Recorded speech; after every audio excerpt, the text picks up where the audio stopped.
The night. Elias Mercer almost turned away. A dying woman was the same night he almost stopped being a man worth anything at all. He heard the knocking just past midnight, 3 hard slams against his door, the kind that didn't ask permission, the kind made by someone who had already run out of other options. He was sitting at his table with a half-eaten bowl of cold bean soup and a lantern burning low, and his first thought, the one that shames him still, was, not tonight. Because 2 weeks before he had opened his door to Harlan Briggs, the man who owned the feed store and half the debt notes in Cutter's Creek. And Harlan had smiled the way a man smiles when he's already won something you don't know you've lost yet. And he'd said, quiet as a confession, Elias, if you take that Carter woman in, I will call your loan by Christmas. Every cent. You understand me? Harlan hadn't raised his voice. He hadn't needed to. He'd just set his hat back on his head and walked out into the afternoon light like he hadn't just threatened a man's entire future, like destroying someone was simply one more errand on a Tuesday. So Elias sat at his table on that midnight and listened to the knocking and did not move. And then he heard the baby. Not crying. Something worse than crying. A thin, exhausted sound, barely above silence. The sound a child makes when it no longer has the strength to demand anything from the world. He'd heard that sound once before, 7 years ago, in a different house, with a different lamp burning, and he had not been able to help then, no matter how hard he'd tried. He stood up so fast his chair scraped the floor, and he was at the door before he had decided anything at all. If you've ever stood at a door and felt the weight of what might be on the other side of it, stay with this story. Subscribe to this channel so you don't miss what happens next. Hit that like button and drop a comment telling me what city or country you're watching from. I want to see how far this story has traveled. Now let's go back to that door. Naomi Carter had walked 11 miles in the dark. She had not planned to walk 11 miles. She had planned to reach the Hendersons' place by early evening. Dora Henderson had been a decent woman at church 3 years ago, back when Naomi still had a husband and a house and a reason to attend church regularly. But Dora had opened her door only wide enough to show her face, and that face had carried an expression Naomi was becoming deeply familiar with. The look of someone calculating what helping would cost them before they'd even heard the request. I've got my own children, Dora said, and Harold's got enough trouble without... I'm not asking for much, Naomi said. She was holding Agnes against her chest under her shawl. Agnes was 4 months old. Just the barn, one night. I'm sorry, Dora said, and closed the door. Naomi stood on the Hendersons' porch for a moment longer than she should have. Then she turned and walked back out into the dark with her 5 children behind her, and started moving toward the one light she could still see in the distance, across 2 fields and a frozen creek she hadn't known she'd have to cross. Her oldest, Thomas, was 9. He didn't complain. He carried the flour sack that held everything they owned, and he watched where he put his feet, and when 6-year-old Clara slipped on the creek ice, he grabbed her arm before she went down. Naomi noticed that. She noticed everything her children did that she didn't have time to thank them for. Pearl was 7, and she'd lost one of her boots somewhere between the Henderson property and the creek, and Naomi had wrapped her right foot in her own shawl end and told her to step where Thomas stepped, and Pearl had done exactly that without a single word of complaint that Naomi found almost harder to bear than crying would have been. Eli was 4, and he had stopped asking where they were going somewhere around mile 6. He just walked with his hand in Thomas's hand and his eyes on the ground.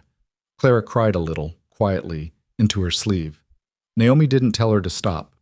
Agnes made no sound at all. That was the thing that kept Naomi's legs moving when her legs wanted to stop. She had knocked on 4 doors in Cutter's Creek that day. She had said the same words at each one. My husband died in October. We have nothing left. I'm not asking for charity, just shelter until I can find work. At 3 of the doors, she had been told no with various degrees of apology. At the 4th, Boyd Carver's place, the man who ran the mill.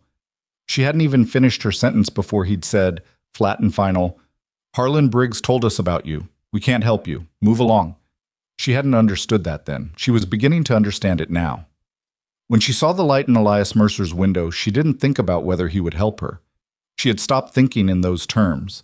She thought only about getting her children inside before Pearl's foot froze, before Agnes went too quiet, before her own legs gave out on her. She knocked on his door the way someone knocks when they've stopped being embarrassed about needing things. The door opened. The man standing there was not what she expected. She had heard of Elias Mercer the way you hear of anyone in a small frontier town. In fragments, mostly wrong. She'd heard he was rough, unsociable, that he kept to himself after his wife passed. What she saw was a man in his late 30s with dark circles under his eyes and soup on his shirt, and an expression that wasn't unfriendly so much as completely unprepared. He looked at her. He looked at the children behind her. He looked at the bundle in her arms. He said, "What happened to your daughter's foot?" Naomi opened her mouth. She had prepared a speech. She'd been composing it for the last mile and a half. Careful, not pitiful, practical, explaining what she needed and why she could be useful in return. She had learned that people responded better when you gave them a reason. She said, "She lost her boot in the creek." "Get inside," Elias said. Well, he didn't fuss over it. That was the first thing she noticed. He didn't make a production of his own generosity or stand back waiting to be thanked. He just moved, pulled the two chairs closest to the stove and pointed at them, went to his single small cabinet and brought out a blanket that smelled like cedar, started feeding wood into the stove without being asked. The children stood in a cluster near the door the way children do when they're in a stranger's house and aren't sure of the rules yet. Thomas kept his arm around Eli. Clara had stopped crying and was watching the stove with the focused attention of someone watching something they had been missing for a long time. Naomi sat in the nearest chair with Agnes still against her chest, and she became aware suddenly of how much her arms ached from carrying her.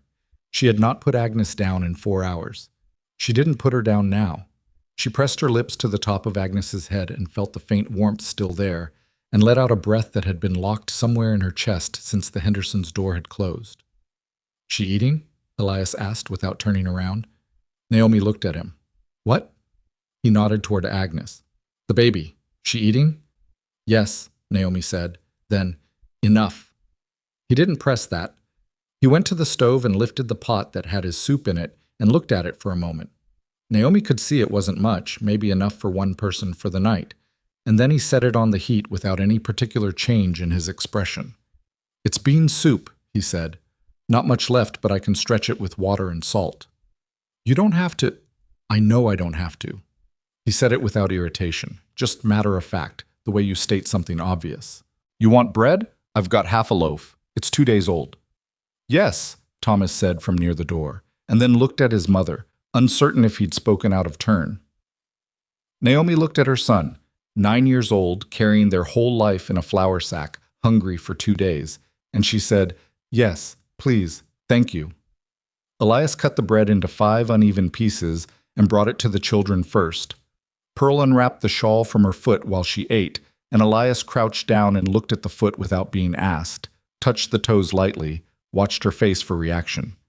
"Can you feel that?" he asked. Pearl said, "It hurts." "Good," he said. "Means it's coming back." He went to the corner and found a pair of his own wool socks, enormous on her, and pulled them onto her foot himself, and Pearl looked at him with the direct, uncomplicated stare of a 7-year-old trying to figure out what category of person this was. "Thank you," she said. "Don't mention it," he said, and stood up. Naomi watched him move around the cabin and thought about Harlan Briggs. She hadn't made the connection until Dora Henderson said Harold's name. Harold Henderson owed Harlan money, which meant Harlan owned Harold's decisions, which meant the closed door hadn't been Dora's choice at all. She'd been turning it over ever since, fitting the pieces together. Boyd Carver at the mill. The Pattersons, who'd said they were full up without quite looking her in the eye. Were they all in Harlan's pocket? All of them? She had not known Roy well enough when he was alive to understand the debts he'd left behind. That was the truth she hadn't told anyone, the one that sat in her chest like a stone. Roy had been a good man in most of the ways that mattered, but he had borrowed against their future with the cheerful certainty of a man who expected to be alive long enough to pay it back. And then he hadn't been. And Harlan Briggs held those notes and had made it very clear what he expected from a widow in exchange for not calling them immediately. She had said no. She had taken the children and walked out of that office and had not looked back, and she had told herself she was doing the right thing, and she still believed she was. But the right thing had led her to 11 miles in the dark and a stranger's soup, and she was too tired to feel righteous about any of it tonight. "Where'd you come from originally?" Elias asked. He was ladling the soup into 2 bowls. Just 2, she noticed. He was going to give the bowls to the children and go without himself. "Illinois," she said. "Roy and I came west 4 years ago." "Roy's your husband." "Was." She said it flat. She was done softening that word. He nodded. Set the bowls in front of Thomas and Clara, the two oldest, tore the remaining bread and gave pieces to Eli and Pearl. Then he went back to the stove and stood with his back to the room and stared at the wall for a moment. "Sit down," Naomi said. "I can feel you thinking about whether to eat." He turned and looked at her.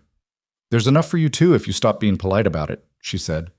Something moved across his face that wasn't quite a smile. He got a third bowl and filled it with what was left and sat at the table and ate without ceremony. And Naomi fed Agnes while the children finished their soup, and for about 20 minutes the cabin was quiet except for the fire and the wind outside and the small sounds of people eating. Later, after the children were asleep, all four of them on Elias's single bed, Pearl's wool-socked foot stuck out from under the blanket, Thomas's arms still around Eli even in sleep, Naomi sat near the dying stove with Agnes in her lap, and Elias sat on the other side of the room in his chair, and they were both quiet for a while. "You know Harlan Briggs told people not to help you," he said. It wasn't a question. She looked at him. "I figured that out today. He came here 2 weeks ago, said if I took you in, he'd call my loan." Naomi felt something cold move through her that had nothing to do with the temperature. "And yet here we are. And yet here you are." She looked at Agnes, not at him. "You could still change your mind. Tell us to leave in the morning. I wouldn't—" She stopped. "I'm not going to pretend I'm not asking for your help. I am. I hate that I am. But I'm not going to drag you into something that destroys you." He was quiet for long enough that she thought he wasn't going to answer. Then he said, "My wife's name was Catherine. My son's name was James. He was 3 days old when the fever took him. Catherine lasted another 2 weeks." He said it the way you recite a list of facts, but his hands on his knees were not relaxed. "I've been living in this cabin alone for 7 years. I've been careful, kept my head down, paid what I could on the loan, and didn't cause trouble." He looked at the fire. "Being careful didn't get me much." Naomi didn't say she was sorry. He didn't seem to want that. "Harlan's going to come," she said. "Probably. He's going to make things hard. Things are already hard." He glanced at her. "You got a plan? Beyond tonight?" "I have children," she said. "That means I always have a plan. Whether it's a good one is another question." He made a sound that was maybe half a laugh, quickly swallowed. "Get some rest," he said. "You can tell me about the plan tomorrow when it's not the middle of the night." "What about you?" "I'll sleep in the chair." Elias. She hadn't used his name before. It felt odd, too familiar, but she was too tired for formality. "You don't have to give up your bed." "The chair's fine. I've slept in worse." He reached over and nudged a small piece of wood into the stove, watched the flame catch. "You keep that baby warm. That's what matters tonight." She woke before dawn to the sound of him at the stove already, moving quietly so as not to wake the children, and she lay still for a moment in the dark with Agnes warm against her side and all four of her other children breathing steadily around her, and she stared at the ceiling of the stranger's cabin and tried to understand what had happened. She had knocked on 5 doors. 4 of them had closed in her face. 1 had opened, and the man behind it had given them his food and his bed and his socks, and had not once made her feel like she should be grateful enough to disappear quickly. He had not touched her, or looked at her wrongly, or hinted at any price. He had just helped, the way people helped in the stories she'd read as a girl, the ones she'd stopped quite believing in somewhere around the 4th closed door. She didn't trust it yet. She had learned not to trust things that seemed simple. But Agnes was still warm. Thomas was still asleep. Pearl's foot, when Naomi reached down and touched it in the dark, was the right temperature. She sat up quietly and found Elias standing at the stove with his back to her, and she said, low enough not to wake the children, "What do you need done?" He turned. He looked at her. The flour sack in the corner, the 5 children on the bed, the state of her, which she knew was not good. He seemed to be doing a calculation. "Can you cook?" he said. "Better than you, I'd guess, based on last night's soup." He didn't look offended. "I've got a coop out back. 6 hens. If you can get eggs without freezing your hands off, I'll take care of the stock." "I can do that." Fence on the south side needs mending. Post snapped. Thomas old enough to hold a post steady while I drive it? Yes. All right. He turned back to the stove. We'll figure out the rest. The rest turned out to be complicated. Naomi had not expected anything different, but the specific shape of the complications was still new enough to require adjusting to. The cabin had one room, one bed, one table, two chairs, a stove, and a small pantry that held less than she'd hoped when she got a full look at it in daylight. Half a sack of cornmeal, 3 cans of beans, some dried salt pork, a jar of molasses, and a small amount of flour that had seen better days. It was the pantry of a man who had been getting by rather than living, provisioning himself 1 week at a time without planning for winter the way you had to plan for winter in Montana. She didn't say anything about it. She made cornmeal mush for breakfast and cut it with molasses, and the children ate without complaint, which was a particular grace she had not stopped being grateful for. Thomas went out with Elias after breakfast. Naomi watched them through the small window. The man and the boy, walking toward the fence line in the gray morning light, the man saying something, the boy nodding. Thomas was young for the weight he'd been carrying since October. He needed something from a man that she couldn't give him, and she knew it, and she had not known what to do about it. And watching him nod at whatever Elias was explaining to him did something complicated to her chest. Clara and Pearl washed the bowls at the basin without being asked. Eli sat near the stove and watched Agnes sleep in the flour sack Naomi had patted and propped against the wall, and occasionally he reached out and touched Agnes's hand very carefully with one finger, the way you touch something you're not sure is real. "Is she okay?" Eli asked. "She's sleeping," Naomi said. "She was very quiet last night." "She's okay," Naomi said, more firmly. Eli nodded. He kept his finger near Agnes's hand, not quite touching. Harlan Briggs came on the 3rd day. Naomi saw him from the window first, a big man on a bay horse, moving up the road with the unhurried confidence of someone who owned things, which he largely did. She set down what she was doing and went to the door before he reached it, which was a choice she made deliberately. She would not be found inside, would not be in the position of someone hiding. She opened the door and stood in it. Harlan pulled up short. He had expected she could see either Elias or an empty porch. He recovered quickly. "Mrs. Carter," he said. "Mr. Briggs?" He looked at her for a moment with the particular expression of a man recalculating. Then he looked past her into the cabin, which told her everything she needed to know about what kind of looking he was doing. "Is Mercer in?" "He's out on the property," she said. "I'll tell him you came by." "I'll wait." "That's your choice," she said, and stayed in the doorway. He stayed on his horse. She stayed in the door. The cold moved between them, and neither spoke. After a minute, Harlan said, "I want you to know, Mrs. Carter, that I've got nothing against you personally. Your husband made some choices that put you in a difficult position, and that's not your fault." "That's kind of you," she said. "The notes Roy left are a business matter. I'd like to settle them in a way that's fair to both parties." "You told me what your idea of fair was," she said. "I said no." His jaw shifted slightly. "You're putting Mercer in a bad spot. Mercer made his own choice. He made it without understanding the consequences. Then you can explain the consequences to him when he gets back." She held the door frame. "Would you like coffee while you wait?" He looked at her for a long moment. Then he said, "No," and turned his horse around and rode back down the road without another word. Naomi stood in the doorway and watched him go and did not let herself feel anything about it until he was out of sight. Then she went inside and sat down at the table and put her hands flat on the wood and breathed very carefully until her hands stopped shaking. She told Elias that evening, after the children were in bed. He listened without interrupting, which was a quality she was beginning to appreciate. When she finished, he sat quiet for a moment and then said, "He'll come back." "I know." "What he's doing, going around to people, cutting off help before you can get it, that takes effort. He's putting effort into this, which means he's either got more at stake than a few debt notes, or he's the kind of man who can't let a no stand." Naomi thought about Roy, about the time she'd tried to understand how much they actually owed, and Roy had changed the subject with a smile, about the papers she'd found after he died that she'd only half understood. "Roy was in business with him. I don't know all of it. I think there might be something—" She stopped. "I don't know." "Documents? Anything Roy left?" "Some papers. I couldn't carry much when I left. I took what I could. Whatever's in that flour sack, Elias said, looking at it, besides clothes and such. Yes.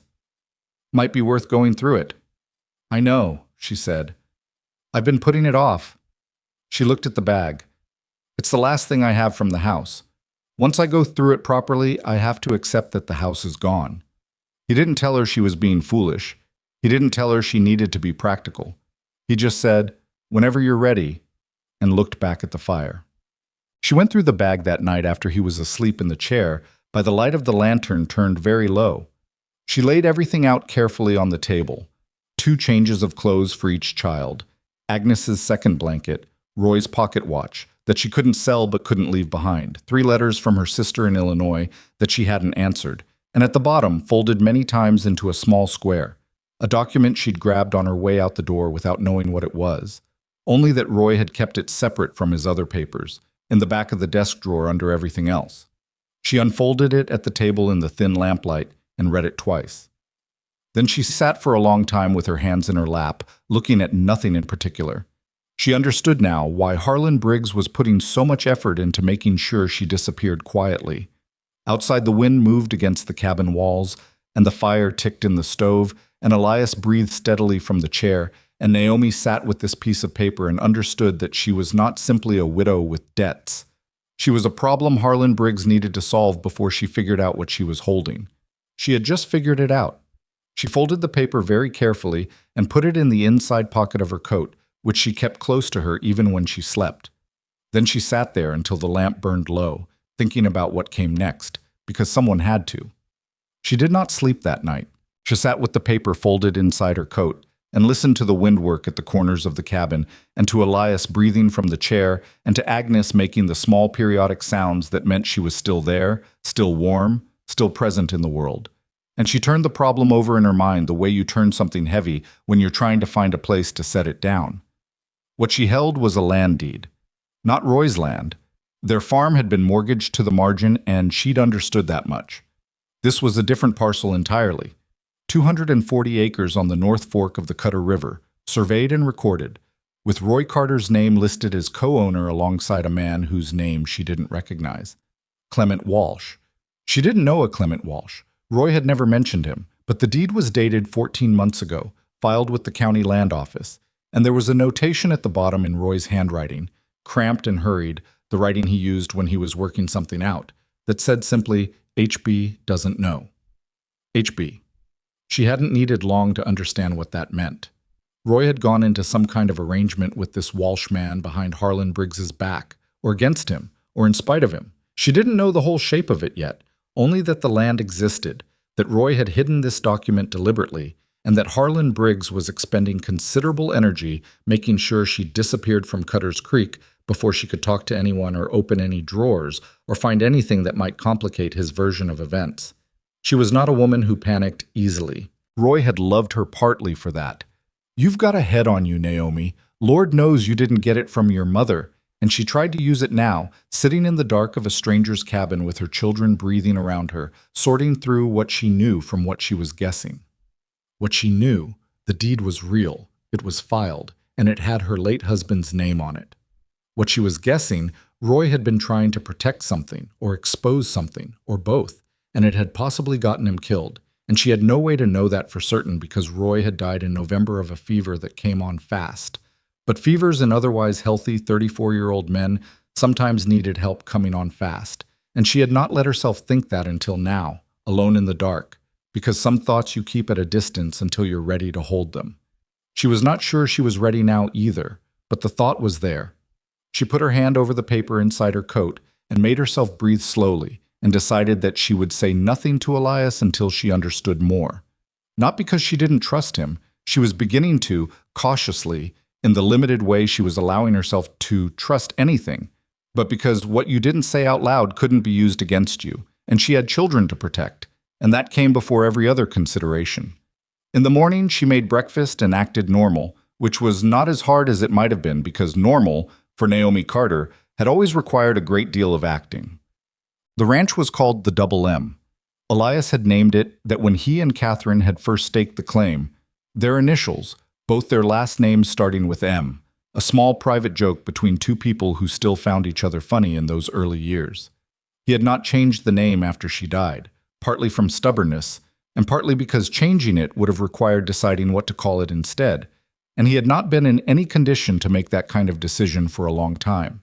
It was 120 acres, which was enough to be viable if everything went right, and in Montana in winter, everything did not go right. He had 40 head of cattle, down from 62 last spring after a sickness had moved through the herd in September, and he'd lost 22 animals in 3 weeks and nearly his mind along with them. He had the 6 hens. He had a horse named Burl, who was 12 years old and getting arthritic, and who he talked to sometimes in the mornings when nobody was listening because Burl didn't judge the quality of what you said. He had the land loan from Harlan Briggs at 7% interest, which had seemed survivable when he took it 4 years ago, and had since become the specific shape that worry took when Elias woke at 3 in the morning. What he had not had, until 4 days ago, was anyone to talk to at dinner.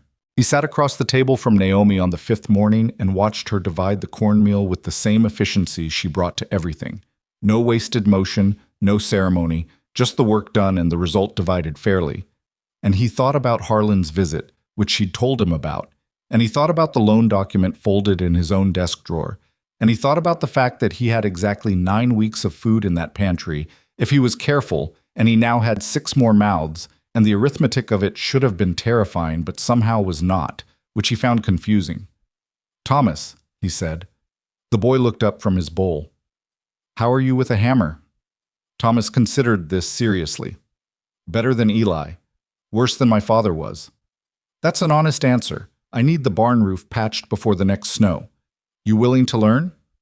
Thomas looked at his mother first, checking, Elias noted, not asking permission, just checking, the way a boy does when he's been the one responsible for a while and has learned that his mother's read on a situation matters. Naomi gave him a small nod. "Yes, sir," Thomas said. "Don't call me sir," Elias said. "I'm not a sir. My name's Elias."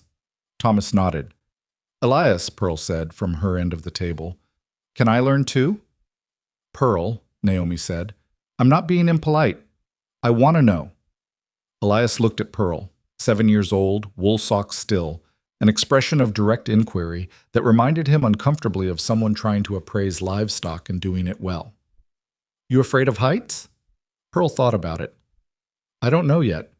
I've never been up very high." "Honest answer," he said. "Yes, you can learn too." Clara made a noise that suggested she had opinions about this, but was choosing not to express them, which Elias was learning was Clara's particular mode of being in the world. She was 6, and she observed everything and said less than you expected. Eli looked at Agnes and then at Elias and said, "What about me? How old are you?" 4. 4's old enough to hand things up to the people on the roof, Elias said. "You can be on the ground crew." Eli appeared satisfied with this arrangement. He went back to his breakfast with the focused energy of someone who now had a job. Naomi was watching him across the table with an expression he couldn't quite read. He looked back at her, and she looked away first, which told him nothing. They fell into a pattern, the way people do when they're living in close quarters and have no choice but to, but it was not an uncomfortable pattern. Elias rose first and saw to the stock, Burl and the cattle and the chickens, though Naomi had taken over the eggs after the first morning. She was already at the stove by the time he came back in, and she made breakfast with whatever they had, and whatever they had was getting shorter, and neither of them said that yet out loud. Thomas worked with Elias through the mornings. The boy was quiet in the way of someone who had learned that talk cost energy, and energy was not always available, but when he did speak, he said things worth hearing. On the 3rd morning, hauling shingles up to the barn roof, he said, "Elias, you think Harlan Briggs is going to cause real trouble?"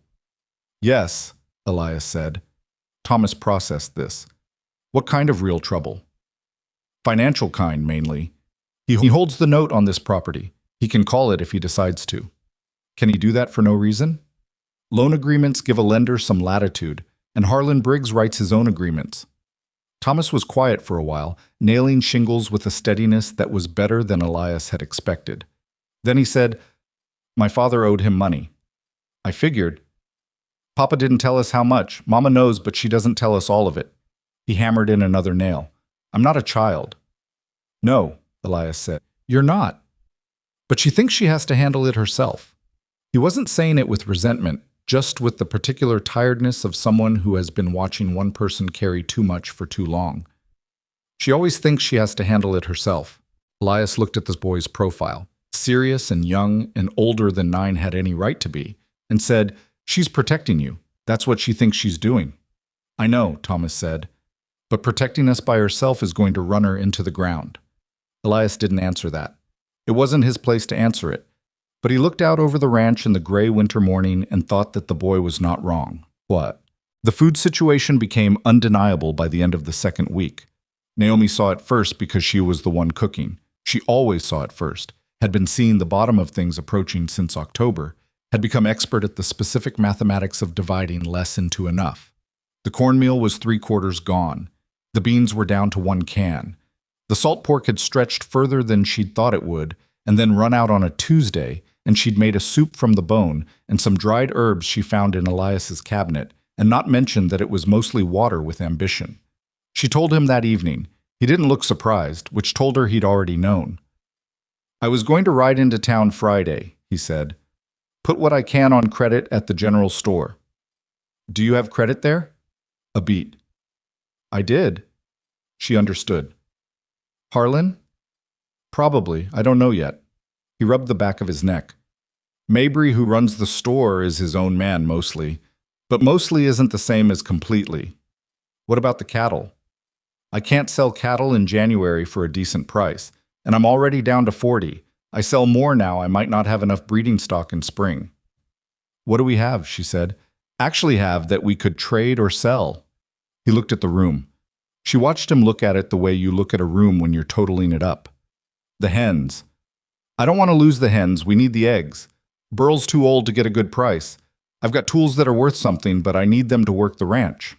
He paused. I've got Catherine's things. In the chest in the corner, some household goods, a brooch. I never... He stopped. No, Naomi said immediately. He looked at her. You're not selling your wife's things, she said. Not yet. Not for food. It's practical. It's also not reversible. There are other options we haven't tried yet. Such as... She had been thinking about this. The widow Ashworth on the South Road. She's not in Harlan's circle. She told me so herself at the church social last spring, before everything. She's older, lives alone. She might need help. Cooking, cleaning, mending. I could go to her. In January, with an infant. Agnes is tougher than she looks. Naomi, I'm not asking your permission, she said, not unkindly. I'm telling you my plan. He was quiet for a moment. I know you're not. He looked at the table. I'll ride to town Friday. See what Mabry will do. You go to Mrs. Ashworth Thursday. We'll see what we have between us when we're done. That's reasonable, she said. I'm occasionally reasonable. I'm getting a sense of that, she said, and he almost smiled again, the same not quite smile as before, and she looked away before it could develop into something she'd have to think about. Thursday she walked the 1.5 miles to Mrs. Ruth Ashworth's place, with Agnes strapped against her chest and Clara holding her left hand, and Pearl making the journey in boots that Elias had found in his storage, old ones of Catherine's that were too big but stuffed with wool and better than nothing. Ruth Ashworth was 71 years old, which she announced within the first 3 minutes of answering her door, as if getting to 71 was a position she'd earned and intended to defend. She had white hair pinned severely and small, sharp eyes that moved over Naomi and the children with an assessment that reminded Naomi of the look Thomas sometimes got, taking everything in, filing it, deciding later. You're the Carter widow, Ruth said. I am, Naomi said. Harlan Briggs told the Reverend you were a woman of loose character. Harlan Briggs says a lot of things. Ruth looked at her a moment longer. Then she opened her door all the way. Well, come in out of the cold. The inside of Ruth's house was cluttered in the way of someone who had lived alone for long enough that objects had multiplied unchecked. Stacks of mending on every flat surface, jars and crocks lining the windowsills, 3 cats observing the newcomers from various elevated positions with unified disdain. It was warm, which was what mattered. It smelled like dried lavender and something cooking. Ruth put coffee on without asking and gestured at her kitchen table, which Naomi had to move a basket of unfinished sewing to sit at, and then Ruth sat across from her and said, "Talk." So Naomi talked. Not everything. She kept the document close to her chest, literally and otherwise. But the shape of it, the true shape, the debts, the refusals, the 11 miles, Elias taking them in, the disappearing food, Harlan's systematic removal of every option. Ruth listened without expression until Naomi finished, and then she was quiet for a moment, and then she said, Harold Ashworth, my late husband, did business with Harlan Briggs for 6 years. I watched Harlan ruin 2 men in that time and call it settling accounts. She poured the coffee. Harold finally told him no on something, and Harlan made us very uncomfortable for about 8 months. Then Harold found out something about Harlan's arrangement with the county assessor, and Harlan backed off. She set the coffee pot down. You understand what I'm telling you? That he backs down when the cost gets too high, Naomi said. That's right. Ruth looked at Agnes, who had woken up and was regarding the ceiling with calm interest. Healthy baby. She is, Naomi said. Now. You need work. I need work. Ruth looked around at the mending on every surface with an expression that suggested she'd been needing something for a while herself. My eyes aren't what they were. I can't do fine work anymore. I've got 3 winters' worth of mending sitting in this house waiting for someone with younger eyes. She paused. I can't pay much. I'm not asking for much. I'll pay in food as much as coin. I've got a cellar with more than I'll eat. Something moved in Naomi's chest that she refused to call relief, because relief implied the danger had passed, and it hadn't. But she breathed easier. That would be acceptable, she said. Ruth nodded once, briskly, as if they'd concluded a business negotiation, which they had. Then she looked at Clara and Pearl, who had been sitting with their hands in their laps, being as well-behaved as children could be, while simultaneously being aware that something important was happening. Either of you know how to sew? I do, Pearl said. Mama taught me. Can you do a straight seam? Yes, ma'am. And you? Ruth looked at Clara. Clara said with great dignity, I can learn. Ruth's expression shifted by perhaps 1 degree toward something warmer. All right then, she said. We'll see. Elias came back from town on Friday evening after dark, and Naomi knew before he came inside that something had gone wrong because he took too long at the barn, the way a man does when he's working out what he's going to say. He came in and sat down and didn't take his coat off right away, which was another sign. Mabry won't extend credit, he said. She'd expected it. She had still hoped against it. Harlan. Mabry says it's a business decision. He was apologetic. He looked apologetic. But it's Harlan. Elias finally pulled off his coat and hung it. I talked to 3 other people in town while I was there. Feels different than it used to. People are, he searched for the word, short, like they've been told something, like they're measuring what they say to me. He's been busy, Naomi said. Apparently. He sat at the table. The children were in bed and the cabin was quiet and the fire needed more wood and neither of them moved to add it yet. I've got 6 weeks of cornmeal if I stretch it. Maybe less. And I'm behind on the loan by 1 payment already.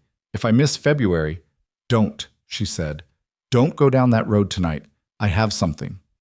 She told him about Ruth Ashworth. He listened, and when she finished, some of the tension went out of him. Not all of it, but some.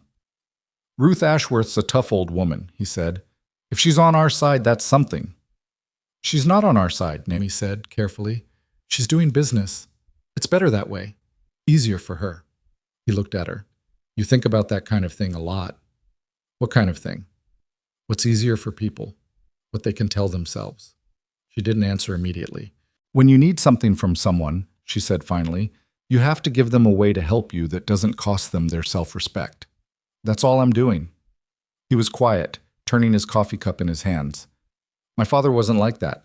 He'd ask straight out, and if people said no, he'd say fine and move on. Did it work?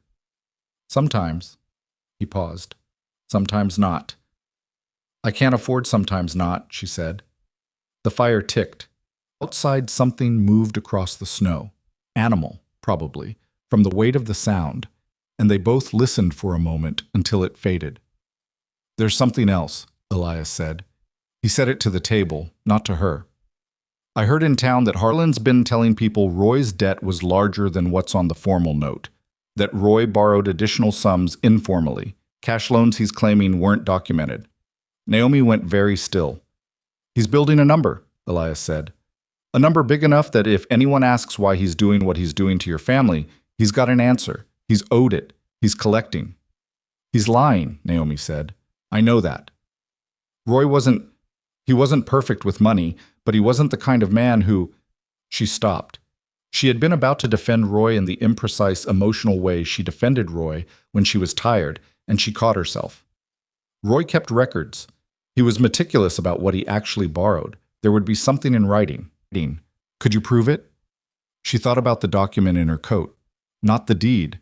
The deed was something different, something larger. But Roy's other papers, the ones she hadn't been able to bring, still in the house that Harlan had probably already moved to take possession of. The papers at the house, she said. That house isn't yours anymore, you know that. I know. If Harlan's gotten there first, I know, she said, more sharply than she meant to. She got up and added wood to the fire because she needed to do something with her hands. I know, Elias, I'm aware of how many things I've already lost. I don't need it itemized. He didn't say anything. He sat with his hands around his cup and let her be sharp at him without reacting, and she appreciated that more than she could have said, so she didn't try. She sat back down. I'm sorry, she said. You don't need to... I know I don't need to, I am anyway. She pushed her hair back. The house. Is there any way... I could ride out there, he said. See what's happened to it. If Harlan hasn't put a padlock on it yet. She looked at him. That's trespassing. He shrugged. On a property that hasn't legally transferred yet? Maybe. Maybe not. He tilted his head slightly. I'm not above a maybe. He rode out to the Carter property Saturday morning and came back by noon, and she heard from the way he tied Burl quickly, like a man who has things to say, that there was news. He came inside and reached into his coat and set 3 envelopes on the table. She looked at them without touching them. Place wasn't locked, he said. I don't think he's filed the formal claim yet. Everything's still there, more or less. Some things thrown around. Someone's been through it. But these were in the back of the desk drawer, back left corner, under a false bottom. He paused. Your husband was careful about where he kept things. She picked up the first envelope. Inside was a series of receipts, dated, signed by Roy, and countersigned, each one a repayment record for money borrowed from Harlan Briggs. Systematic, complete, accounted for to the last dollar. The total came to substantially less than what Harlan had been claiming in town. The second envelope held a letter from this Clement Walsh in Denver, addressed to Roy, dated 8 months ago. She read it twice. Walsh had been a surveyor. He had known Roy from before, from Illinois apparently, some connection she hadn't known about. And he had written Roy about the North Fork land with a proposition. File a joint claim on land that Harlan had been attempting to acquire through a county assessor he'd been paying under the table. Land that, if properly and legally filed, would block Harlan's scheme entirely. Walsh had the survey. Roy had the standing as a county resident. Roy had apparently said yes.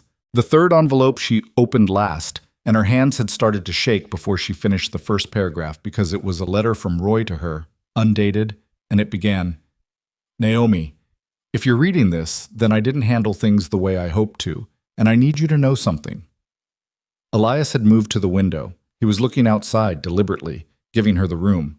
She read the letter. Roy had known for months that Harlan was dangerous. He'd gone into the arrangement with Walsh because he'd believed it was the only way to stop him. Not for profit, not for the land, but to stop Harlan Briggs from continuing to do what he'd been doing to smaller landholders in the county for years.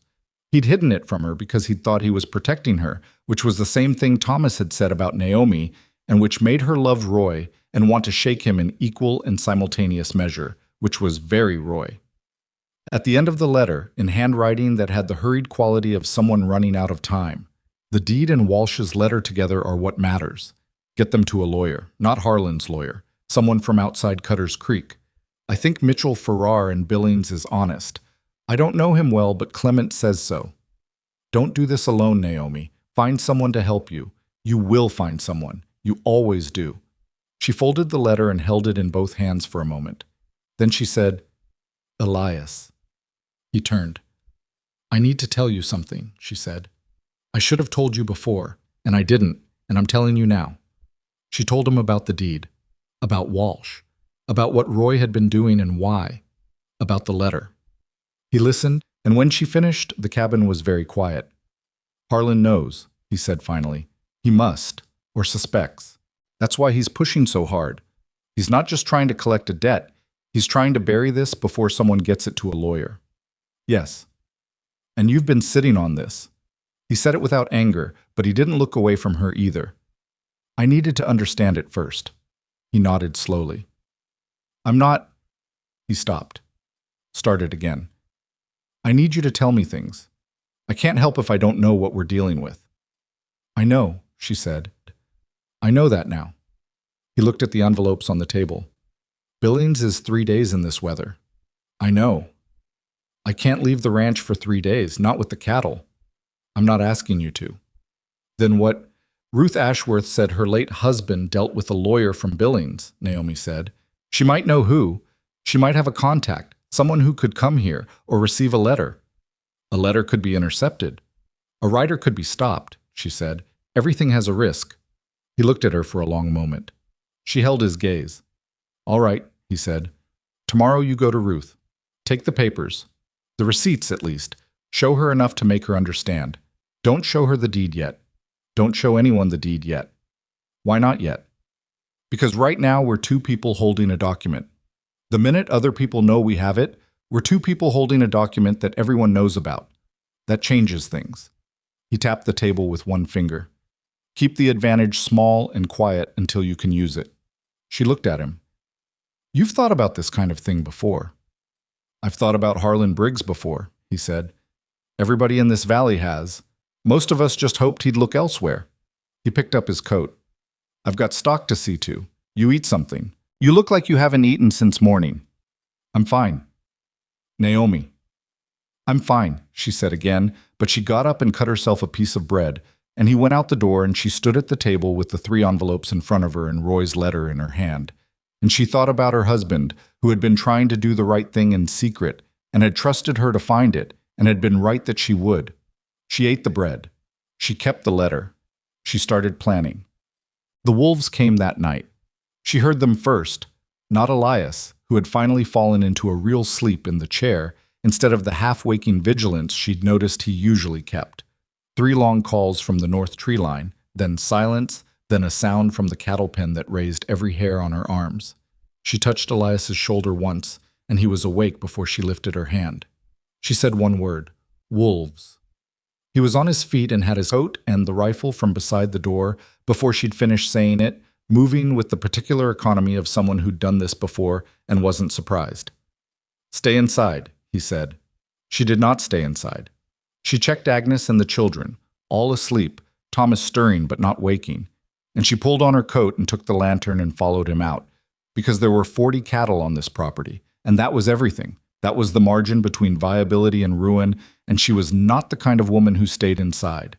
He had the rifle up when she came around the corner of the barn. 3 shapes at the edge of the torchlight, gray and pale-eyed and still in the way that predators are still before they move. The cattle were pressed against the far fence, shifting and lowing, their breath coming in clouds. Elias fired once, into the air, and 2 of the shapes dissolved backward into the dark. The third didn't move. He fired again, ground level, and it moved then, but not fast, a limping, reluctant withdrawal, and the cattle noise rose sharply for a moment and then began to subside. Naomi stood beside him in the dark with the lantern, and they both watched the tree line for a long time after the sound was gone. That one was injured, she said, the one that didn't run. Yeah. He kept the rifle up a moment longer, then lowered it. Injured predator's more dangerous. It'll come back. How do you stop it coming back? You can't, always. He turned back toward the cabin, and she fell into step beside him, and neither of them spoke for a moment. This is the 3rd time since October, he said. Lost 2 calves in December. I patched the north fence, but if they're testing the south side, how much would you lose if they took another calf? He was quiet. Elias. I'd lose enough, he said. The cold pressed down, and the lantern threw their shadows long behind them, and the cattle had quieted to a low, steady sound that was not contentment but was at least not panic. Then we fix the south fence tomorrow, she said. It's hard work. I know what hard work is. He looked sideways at her as they walked, and she didn't look back, watching where she stepped in the dark. And he said, Yeah, I know you do. They went inside. She added wood to the fire. He checked the rifle and set it nearer to the door. She went to check Agnes, who slept through all of it, deeply and absolutely, the way very small children sleep when they have been fed and are warm, and Naomi stood over her for a moment with her hand over the paper inside her coat and let herself feel, very briefly, something close to gratitude. Not peace. She wasn't ready for peace. But something. They fixed the south fence the next morning in weather that had no interest in cooperating. The temperature had dropped overnight into the kind of cold that made the air feel solid, and the ground was frozen hard enough that driving a new post required a two-man effort, Elias with the post driver, and Thomas steadying the wood from below, and Naomi holding the fence line taut so they could see where the gap was. Pearl handed tools from a distance because her hands were still not right in the cold, still prone to going white and painful at the fingertips. And Elias had told her flatly that she was more useful with the tool belt than on the hammer, which was true and which Pearl accepted with the serious practicality that seemed to be her primary mode of engaging with the world. Clara stayed inside with Eli and Agnes, which was a job in itself. At 6, Clara had developed a theory that Agnes needed almost constant narration to develop properly, and so she talked to the baby in a low, continuous murmur about everything she observed. The shape of the frost on the window, the sound the stove made when it was getting low, the particular quality of Eli's breathing when he was actually asleep versus pretending. Naomi had discovered this habit accidentally and had not discouraged it because Agnes seemed to genuinely like it, turning her head toward Clara's voice with a focused attention that she gave nothing else. By mid-morning, the south fence was as solid as they could make it with what they had, and Elias looked at it with the expression of a man who knows the work is adequate without being good, which is the expression of a man who has been doing frontier work long enough to know the difference between those two things and to accept it. "It'll hold," he said. "For now." "The north side?" Thomas asked. "North side's fine. It's the east corner I'm worried about." He looked at it from where they stood, 50 yards away, squinting. "The post's leaning. Has been since September. I kept meaning to get to it." "We can do it this afternoon," Thomas said. Elias looked at the boy. Thomas was 9 years old, and he'd been working since before sunrise, and his nose was running in the cold. And he'd said, "We can do it this afternoon," the way a ranch hand says it, not a child. Elias glanced at Naomi. She was already looking at Thomas too, with the expression she sometimes got when her children surprised her with how much they had become without her noticing every step of it. A look that was equal parts pride and something she couldn't quite name, something that lived right next to sorrow without being it. "After lunch," Elias said. Ruth Ashworth's kitchen table became, over the following week, something close to a war room, though neither Naomi nor Ruth would have used that word. They would have called it practical. They would have called it women getting things sorted, which was its own kind of warfare, and perhaps the more effective kind for being unrecognized as such. Naomi had gone back to Ruth on Sunday with the receipts, Roy's documented repayments, the careful ledger of what had actually been borrowed and returned, and Ruth had looked at them with the focused attention of a woman who had spent 40 years managing a household's accounts, while her husband managed the public face of the same enterprise. And then Ruth had said, "He fabricated at least 40% of what he's claiming." "I know that. You can prove it with these." "In front of a lawyer, yes. In front of a judge, better." Ruth had looked at her over the papers. "You're thinking bigger than a lawyer." "I'm thinking whatever size the problem is," Naomi said. "Harlan's been doing this for years. Not just to Roy. Your husband knew something about the county assessor arrangement. Others probably do too. If I walk into a lawyer's office alone with these receipts, Harlan settles the debt question and the rest of it stays buried." She paused. "But if there's a pattern..." "There's a pattern," Ruth said flatly. "There's always been a pattern. Nobody's put it together in one place because nobody had enough pieces and enough reason at the same time." "I have reason," Naomi said. Ruth was quiet for a moment. Then, "I knew a man named Aldous Fitch, retired now, lives in Billings. He was a territorial land clerk for 20 years. Knows where every deed in this county is filed and what the original survey records say." She folded her hands on the table. "He doesn't like Harlan Briggs. They had a dispute over a boundary claim 12 years ago that Harlan tried to resolve by threatening Aldous' son's employment. Aldous has a long memory." "Could you write to him?" "I could do better than write," Ruth said. "My nephew drives freight to Billings twice a month. He's going Thursday. Naomi looked at her. You do that? Ruth gave her the look of someone who has been asked a question with an obvious answer. Naomi, I am 71 years old. I have been watching Harlan Briggs operate in this valley since before you arrived here, and I watched him do things to people I knew, and I told myself it wasn't my business. She picked up the receipts and tapped them square against the table. It turns out everything is your business when you live long enough. You just don't always know it in time. She set the papers down. I'll have a letter ready by Wednesday. The blizzard arrived Thursday, which meant Ruth's nephew did not go to Billings on Thursday. It arrived without the particular drama that might have been appropriate given what it did to them. No warning build of clouds, no dramatic shift of wind. Just a gray morning that turned white by noon and by 3 o'clock had become a wall of moving snow that made the barn, 40 feet from the cabin door, invisible from the window. Elias had seen it coming before anyone else. He had a rancher's sense for it, the way certain men develop an awareness of weather that functions almost like a physical instinct. Not prediction so much as recognition, a pattern in the air pressure, and the particular smell of the cold that his body processed before his mind had finished the thought. He'd gotten the cattle into the barn by 2, hauling the reluctant animals by hand with Thomas helping, and he'd brought in 4 days of firewood before the snow hit and stacked it by the cabin wall, and he'd filled every container they had with water from the well, because wells froze in blizzards sometimes, especially old ones, especially shallow ones, especially his. By evening, the cabin was warm, but the world outside had ceased to exist. They were in the cabin, all 7 of them, the small space now so familiar that Naomi had stopped noticing its smallness. And the fire was good, and the children were managing with the particular resilience of children who have already been through enough that a blizzard is simply one more thing to adapt to. Thomas read to the younger ones from the single book Elias owned, a water-damaged copy of a history of the Lewis and Clark expedition that Thomas had discovered in the corner and seized upon with the hunger of a boy who had been thinking too much and not reading enough.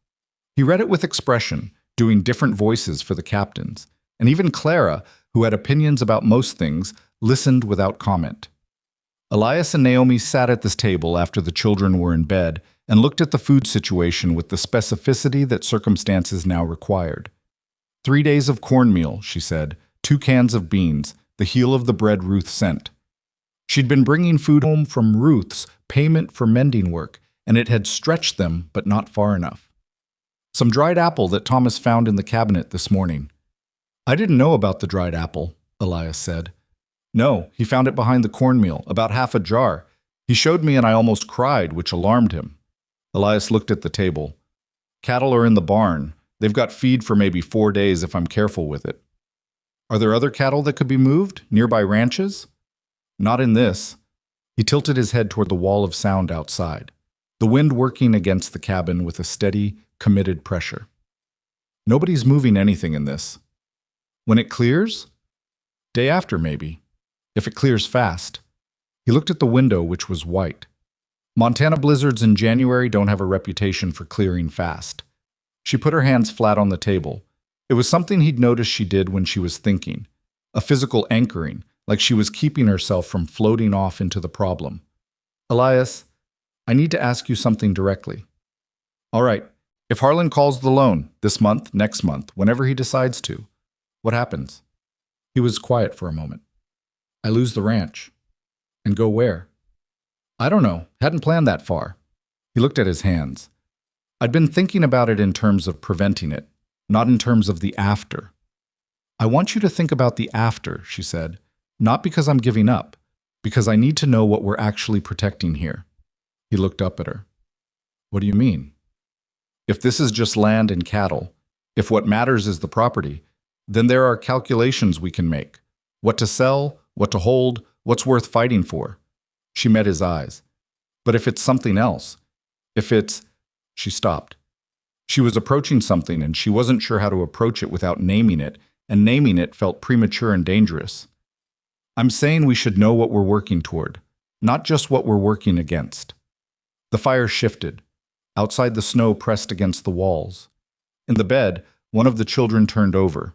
Elias said, When Catherine died, I spent about a year not doing anything, just maintaining, feeding the animals, fixing what broke, going to town for what I needed, and coming straight back. Not planning, not thinking about whether any of it had a point. He turned his cup in his hands. You don't notice at first when you've stopped living towards something. It happens gradually. Then you stop noticing even that. He looked at her. And then someone knocks on your door in the middle of the night. The sentence sat in the room between them. Naomi looked at him for a long moment. She thought about Roy's letter, about the sentence at the end. You will find someone. You always do. She had been angry at Roy about that sentence, off and on, for the past several weeks. Angry because it was such a Roy thing to write, confident and affectionate and leaving the hard work to her. And she was angry at it again now, sitting in this cabin in a blizzard, because Roy had apparently been right, and she resented that he wouldn't be here to be insufferable about it. I'm not Catherine, she said. I know that. I have 5 children and a legal problem and an enemy with money, and I am approximately running on nothing right now. I know that too, he said. I'm saying the situation is not simple. Naomi, he said, with something like patience, nothing about any of this has been simple. I'm not asking for simple. She looked at him for another moment. Then she looked at her hands on the table. Ask me again when the blizzard's over, she said, when we know what we have left. All right, he said. She got up and added wood to the fire. What? The blizzard lasted 3 days. On the first day they ate sparingly, and the children did not complain except Eli, who complained once about still being hungry, and then did not complain again because Thomas said something quiet in his ear that Naomi didn't catch, and Eli subsided. She made a note to find out what Thomas had said. Probably something practical. Thomas was relentlessly practical, which was a quality Naomi had given him by accident or by example, and which she found she relied on more than she should have been comfortable relying on a 9-year-old for. On the second day, Elias produced, from somewhere in the back of the barn that Naomi hadn't accessed, a smoked ham that was small and clearly very old, but still entirely salvageable. He brought it inside and held it up without comment, and Naomi looked at it and said, Where did that come from? Christmas present from last year, from my neighbor Tobias Webb on the west property. I forgot I had it. She stared at him. I eat alone, he said, slightly defensive. I lose track of things. You lost track of a ham. It was in the back. She took the ham from him and held it for a moment with the expression of someone trying to decide between laughing and something else entirely, and then she said, Elias, if you are hiding any other food in this barn, now is the time. He thought about it more carefully than was strictly encouraging. There might be a jar of pickled beets. Go get them. He went.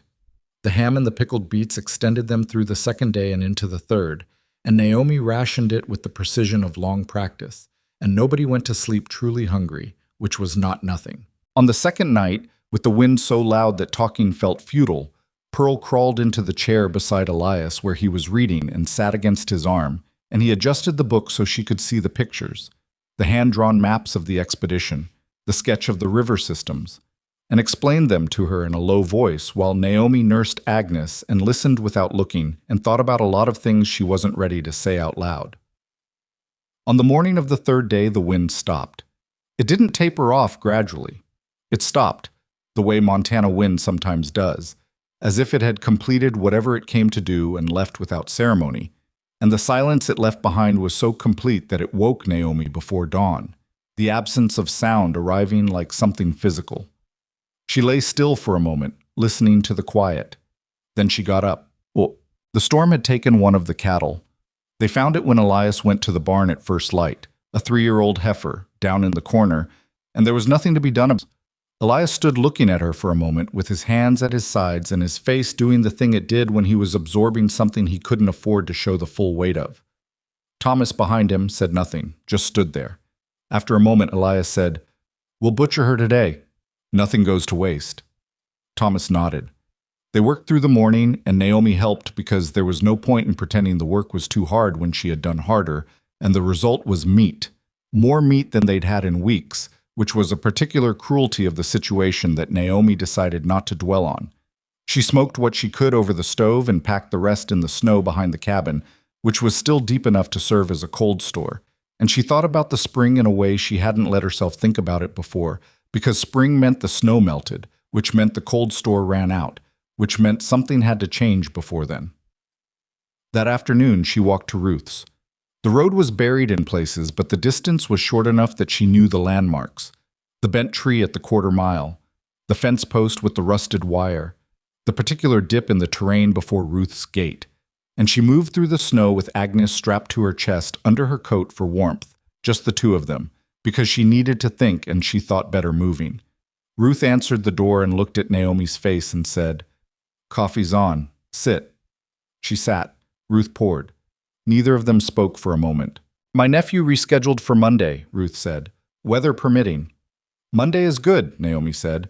Aldous Fitch wrote back, "I'd already sent the letter before the snow hit. Jim got out Thursday morning before it closed the road." Ruth set a folded paper on the table. "He knows the North Fork parcel." He said, "Read it." Naomi read it.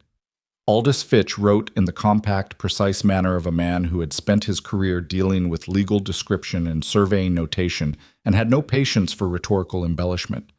But what he said, stripped of its careful language, was this. The North Fork parcel had been the subject of an informal agreement between Harlan Briggs and the county assessor, a man named Colton Drury, dating back 3 years. The agreement was not documented in official records because it was not legal. Drury had been identifying parcels with deficient title records and sharing that information with Briggs, who would then file competing claims using procedural delays to squeeze out legitimate holders. Clement Walsh had known about this. Roy had known about this. The joint deed filing they had done was a direct countermove, a valid legal claim filed correctly that would, if presented to the right territorial court, expose the entire arrangement. The last line of Fitch's letter said, "If the deed and Walsh's documentation still exist and can reach me, I know a federal land commissioner in Helena who has been looking for exactly this kind of case for 2 years. This is bigger than one widow's claim. Get me the documents." Naomi set the letter down. "He's in Billings," Ruth said. "I know. Documents can't go by post, not safely, not these." "I know," Naomi said again. Ruth looked at her. "Jim can carry them Monday, directly to Aldis's door." Naomi thought about the deed inside her coat, which she had been carrying so long now that she'd stopped being aware of its weight, the way you stop feeling a scar. She thought about letting it out of her possession, handing it to a stranger's nephew to carry 3 days' ride south, and everything in her said, "Not yet. Not yet. You can't hold it and not hold it at the same time." "What do you know about Jim?" she asked. "He's my sister's boy. He's 24 and he has the good sense of a fence post most of the time, but he's honest and he keeps his mouth shut, which is more valuable than cleverness in this situation." "Does he know Harlan Briggs?" "Everybody knows Harlan Briggs. But Jim doesn't owe him and doesn't like him, which is the relevant part." Naomi looked at the letter again. She thought about Harlan's systematic patience, the way he'd moved against her slowly, methodically, cutting resources one by one, letting the winter do half his work. He was not going to get impatient and make a mistake. He was the kind of man who understood leverage and time was running against her, and the deed in her coat was the only real leverage she had, and it was only leverage if she used it. "Monday," she said. "Monday," Ruth agreed. She did not tell Elias about the plan to send the documents until Sunday evening, and she told him directly, the way she'd told him about the deed when she'd finally told him, no preamble, no softening, just the facts in order. He listened. He looked at the coat hanging by the door where the document lived. "You trust Ruth's nephew," he said. "I trust Ruth's judgment of him." "That's not quite the same thing." "No, but it's what I have." She looked at him. "What would you do differently?" He thought about it seriously, which was one of the things about him she was no longer surprised by but still appreciated. He didn't dismiss questions, didn't give reflexive answers. "I'd send a copy," he said. "Keep the original. If something happens to the delivery, you still have the document." She had not thought of that. She should have thought of that. "Can you copy it? Your handwriting is actually legible." "So is yours." "Mine is faster," she said, and got up and found the pen and the ink. They worked at the table after the children were in bed. The original document laid flat, Naomi copying it in her careful hand while Elias held the lamp. The wind had come back. Not a blizzard, just winter, and it moved against the cabin in the customary way, and the fire held steady, and the work took about an hour. When she finished, she set the pen down and looked at what she'd made. A copy of a land deed, handwritten, which was not the same as the original and would not carry the same legal weight, but which contained the same information and which could, in the hands of the right person, point to where the original existed. "There," she said. Elias looked at both documents side by side. "Which goes to Billings?" "The original," she said.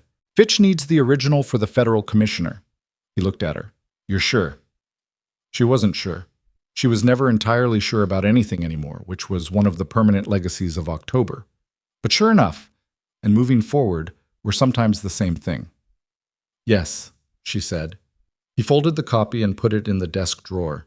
He watched her fold the original and put it back inside her coat, where it would stay until Monday morning. "Naomi," he said. She looked at him. "Whatever happens with the document, with Harlan, with all of it," he stopped. He looked at the table. He was not, she had come to understand, a man who arrived easily at the things he meant most. He got there, but it took him longer than it probably should have, and he seemed to know this about himself without being able to change it. "You're not in this alone. I want you to know that, whatever comes next." She held that for a moment. "I know," she said, and then, because he had said something honest and she could do the same. "It helps. Knowing that. More than I expected it to." He nodded, looked back at the fire. She sat with her hand over her coat, over the paper inside it, and thought about Monday. Monday arrived gray and passable, and Jim Ashworth turned out to be a lanky young man with Ruth's eyes in a quieter manner than Naomi had expected, who took the oilskin-wrapped packet from her hands without ceremony and put it in the interior pocket of his coat and said, "I'll put it directly in his hands. Nobody else." "Nobody else," Naomi said. "Yes, ma'am." She watched him ride south until he was gone from sight, which took longer than she expected because the road was still half buried, and the horse moved carefully, and Ruth stood beside her and didn't say anything, which was the right thing. When he was gone, Ruth said, "Come in. You're going to freeze standing there." They went in. Naomi sat at the table and Ruth poured coffee, and Pearl, who had come along because Pearl went most places now, sat beside Naomi and looked at her mother's face with the appraising directness that 7-year-olds have when they know something important has happened and are deciding how much they're going to ask about it. "Is it going to be okay?" Pearl asked. Naomi looked at her daughter, this child who had walked 11 miles in the cold with one boot and had not stopped, who had learned to sew a straight seam in 2 weeks, who asked direct questions and waited for real answers because she had learned that real answers, even hard ones, were better than comfortable lies. "I don't know yet," Naomi said. Pearl nodded. She put her hand on the table next to Naomi's, small, chapped at the knuckles, nails short and clean, and left it there. "Okay?" Pearl said. "Wub." The thing Naomi had not counted on was Harlan moving first.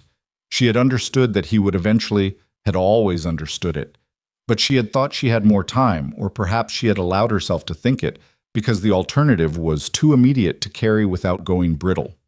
She had been wrong.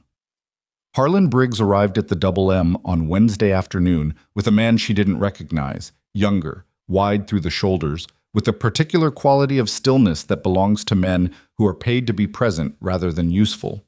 And Elias was out checking the east fence line, and Thomas was with him, and it was just Naomi in the cabin when she heard the horses. She looked through the window and understood immediately from the way Harlan sat his horse, unhurried, comfortable, the posture of a man who has already decided how a conversation is going to end. That this was not a visit, it was a statement. She went to the door and opened it before he dismounted. "Mrs. Carter," he said. "Mr. Briggs." He got down from his horse with the deliberate ease of a big man accustomed to his own weight in the world. The other man stayed mounted. "Is Mercer about?" "He'll be back shortly," she said. She kept one hand on the doorframe. "You're welcome to wait." "I'll say what I came to say to you." He stopped 10 feet from her. "I filed formal notice on Roy's outstanding debts with the county clerk. The amount, including the informal loans I've documented, comes to $940. He let that settle. "I'm also filing a notice of claim on the Double M property as security for Mercer's outstanding loan, which he's in default on as of last Friday." The cold moved between them. "You're doing both at once," she said. "It's efficient. It's coordinated," she said. "One's about Roy, one's about Elias. 2 separate matters filed at the same time. That's not efficiency, that's pressure." Something moved in Harlan's face. Not anger, more like the adjustment you make when you realize something is more alert than you'd estimated. I'm within my legal rights on both counts. I didn't say you weren't, she said. I said it was coordinated. Mrs. Carter. He shifted his weight. I'd like to resolve this without anyone getting hurt. If you are willing to sign over any claim you feel you have on the North Fork parcel, which I don't think you even know about, but just to clear the title, he paused. There it was. I'd be prepared to significantly reduce the claim debt, get you both some breathing room. She looked at him. She kept her face where she needed it to be, which took more work than she showed, because he thought she might not know about the North Fork parcel. He had said, in case you feel you have a claim, the language of a man who doesn't yet know how much she knows, which meant he didn't know about Roy's letter, didn't know about Fitch, didn't know about Monday morning, and Jim Ashworth riding south. I'll need to discuss that with Mr. Mercer, she said. Of course. He put his hat back on. I'm a patient man, Mrs. Carter, but not infinitely so. You have until end of the month. He turned back to his horse. Give Mercer my regards. She stood in the doorway and watched him ride away, and this time she did not wait for him to clear the property before she let herself feel it. A cold, specific fury that had no room for shaking because she needed it too much. Elias came around the corner of the barn 15 minutes later, Thomas behind him, and he saw her face and stopped. What happened? He said. He filed on both accounts, she said. Roy's debt and your loan. End of the month. Elias stood very still. Thomas stood behind him, listening, and this time Naomi didn't try to soften it for the boy's sake because the boy had a right to know and was going to need to know. He also, she said, asked me to sign away any claim on the North Fork parcel, thinking I might not know what it was. But you do know, Elias said. I do know. And the documents are in Billings. Since Monday. He looked at her for a long moment. How long before Fitch can move on it? I don't know, not long enough. He said, end of month. Naomi. He turned and looked at the ranch, the barn, the cattle pen, the fence line they'd spent 3 days fixing, the cabin behind her with its one window and its fire going. I've got one thing left to sell. The cattle. Not all of them, but enough. I could take them to market in Billings. Not a good price in January, but enough to make the loan payment, buy us time. If you sell the cattle, I know, but if I lose the ranch, there's no cattle anyway. She thought about it. Thought about it the way Roy would have, the way she was learning Elias did. Not in terms of what she wanted, but in terms of what the situation required. How many? 10, maybe 12.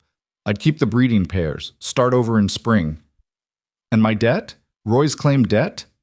That's separate. He met her eyes. That's yours to fight. I can fight mine with what I have. He paused. But I want to fight mine in a way that gives Fitch time to move. Because if Fitch moves and we've already lost everything, I know, she said. I know. Thomas said, from behind Elias. What about Catherine's things? They both looked at him. Thomas said it simply, the way he said most things, without drama. The chest. You said there were things worth selling. We need two fronts, don't we? The loan and the debt. You cover the loan, we cover something toward the debt. Enough to slow him down. Elias looked at the boy. Something moved across his face that was not the not-quite smile, but something older than that. Something that had to do with a man recognizing a particular kind of courage in someone young enough that it surprised him. He looked at Naomi. He's not wrong, Elias said. She looked at Thomas, her son, her firstborn, who had carried a flour sack 11 miles and held fence posts in the cold, and listened to a man explain Lewis and Clark's maps, and offered solutions at 9 years old with the steadiness of someone twice that. She thought about what it cost a person to keep being steady, day after day, and about the fact that she had not said enough about what she saw in him. No, she said. He's not. Elias turned toward the cabin. He stopped at the door with his hand on the frame, and he stood there for a moment, and she understood what it cost him, what that chest contained that could not be replaced by money or time or anything else. Then he went inside. She stood with Thomas in the cold and waited, and after a while she put her hand briefly on his shoulder, and he stood a little straighter under it, and neither of them said anything, because there are things between a mother and her child that live below the register of words and don't need them. Inside she could hear Elias moving, and then the sound of a chest being opened, and then silence.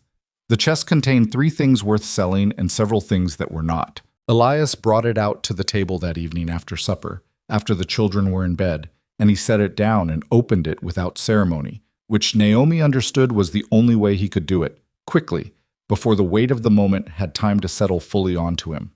Inside, 2 wool blankets that were fine quality, Catherine's good blankets, the ones kept for company and guests in a life that had not had much company or guests.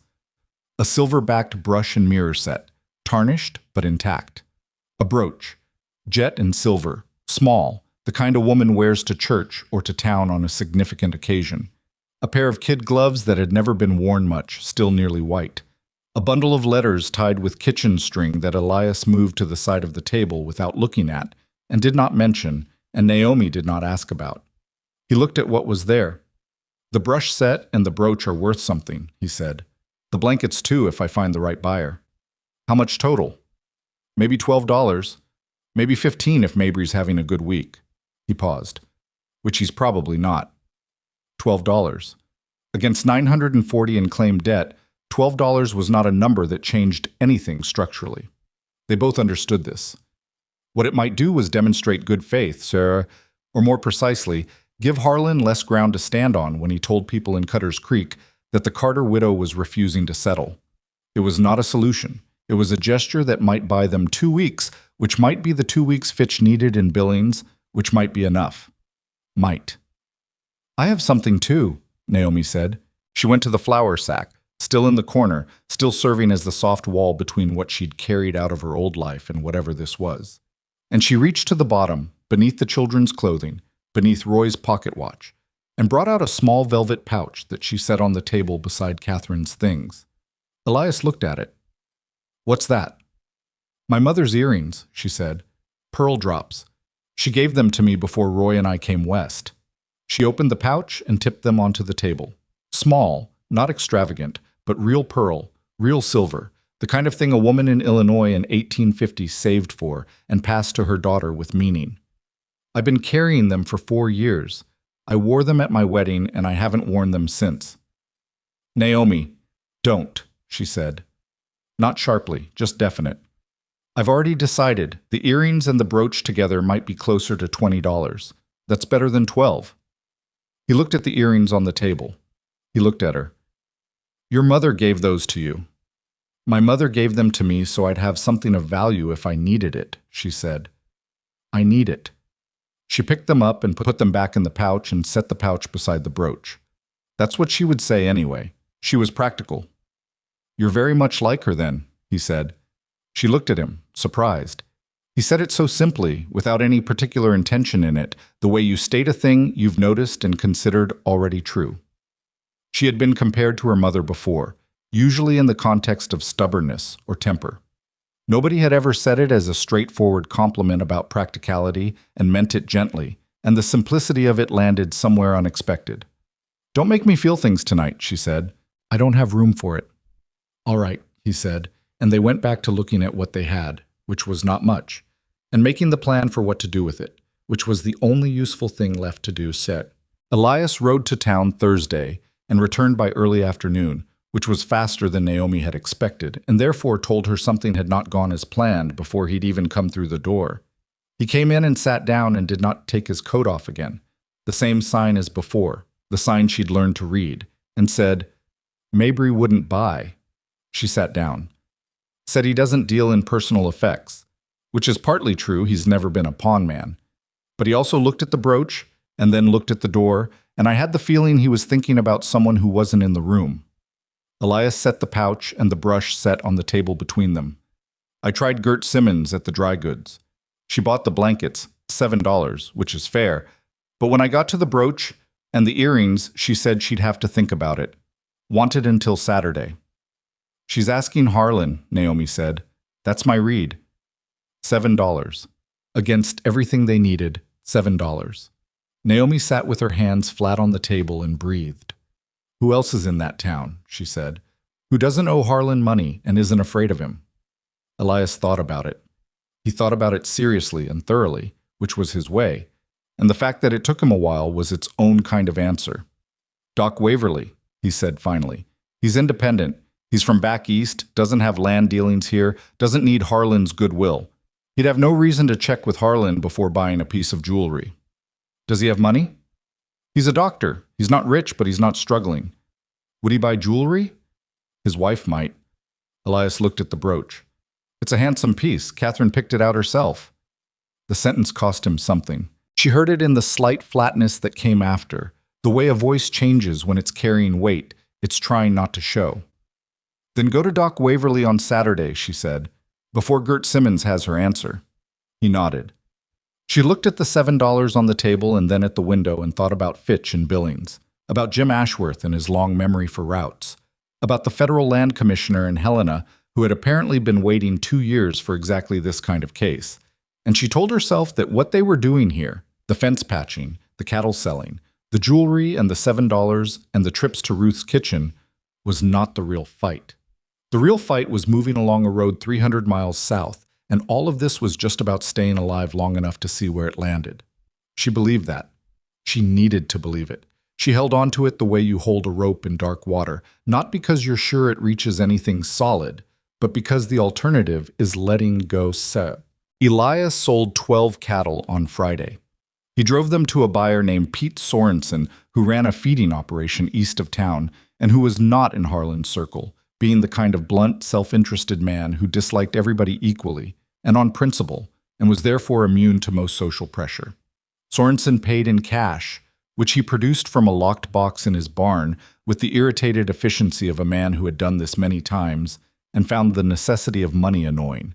And he paid less than the cattle were worth in spring and more than Elias had feared in January. And Elias took it without negotiating because there was no time and because Sorensen was the only buyer available, and both men knew it. He rode home with $28 in his coat and a herd of 28 animals that was exactly the margin between viable and not in the spring, and he knew that, and he did not let himself think about it more than once. He made the loan payment Friday afternoon at the bank, not Harlan's office, the actual bank, to the clerk named Fetterman who handled the accounts and who accepted the payment with the neutral expression of a man who has been told to be neutral. And he asked for a receipt, and Fetterman gave him one, and he folded it very carefully and put it in his coat pocket beside the remaining money. He did not see Harlan in town. The not seeing felt deliberate, like a held breath. He stopped at Doc Waverly's on his way out. The doctor's wife, a small, precise woman from Massachusetts, named Harriet, who had opinions about everything and expressed them, looked at Catherine's brooch for approximately 4 seconds and said, $15, and Elias said 12. Not because he wanted to negotiate, but because you didn't accept the first number, and she said $13.50, and that's my final offer. And he said yes, and she paid him from her own household money without consulting her husband.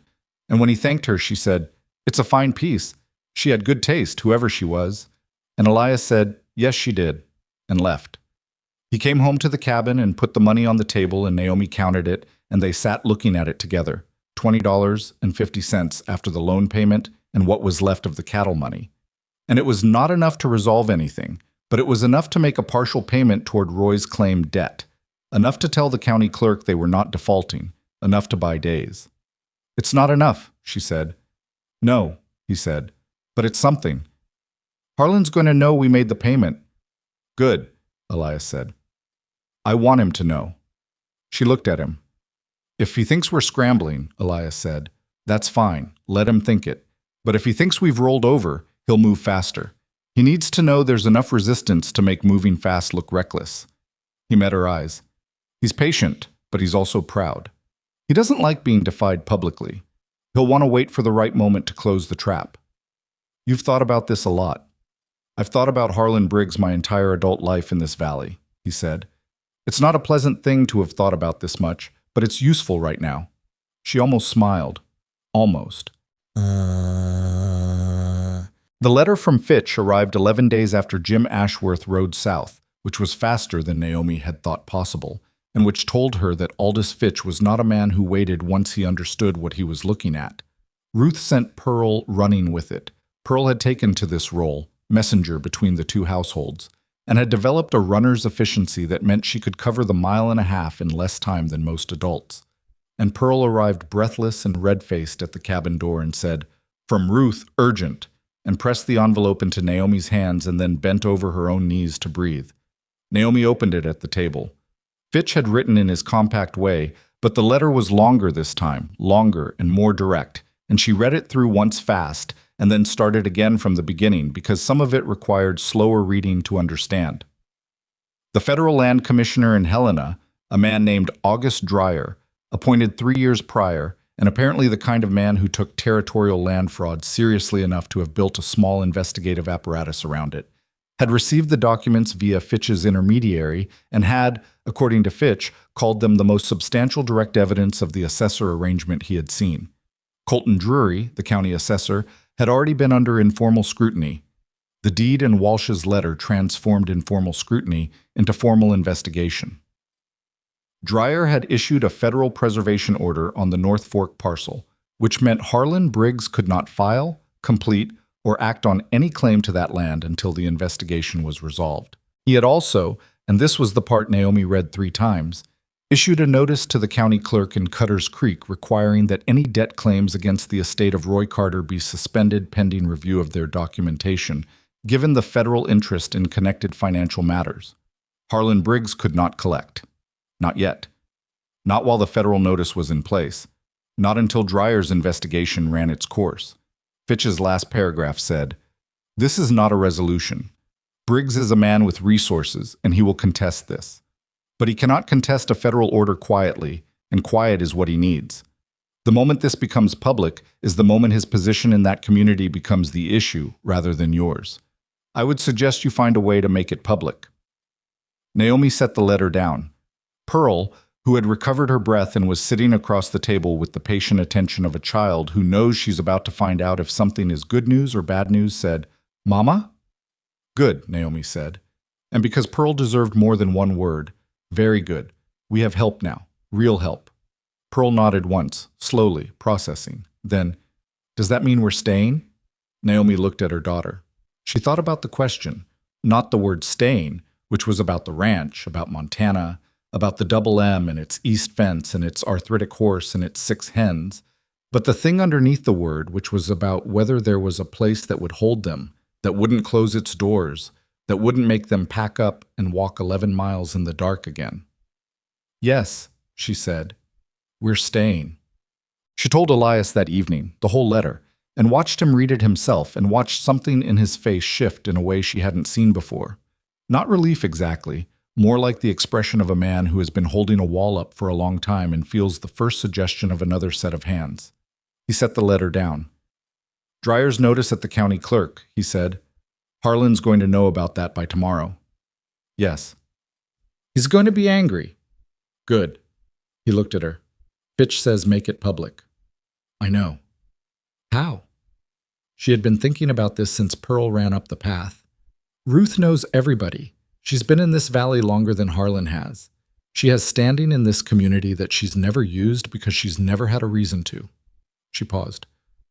"I think she has a reason now." Elias was quiet, turning it over. "You're talking about telling people. Not just the legal situation, the whole thing. What Harlan's been doing, the assessor, the pattern." Fitch said it himself. The moment it becomes public is the moment Harlan's position becomes the issue. "People in this town..." He stopped. He started again. "Some of them won't want to hear it. They've made accommodations with Harlan for years.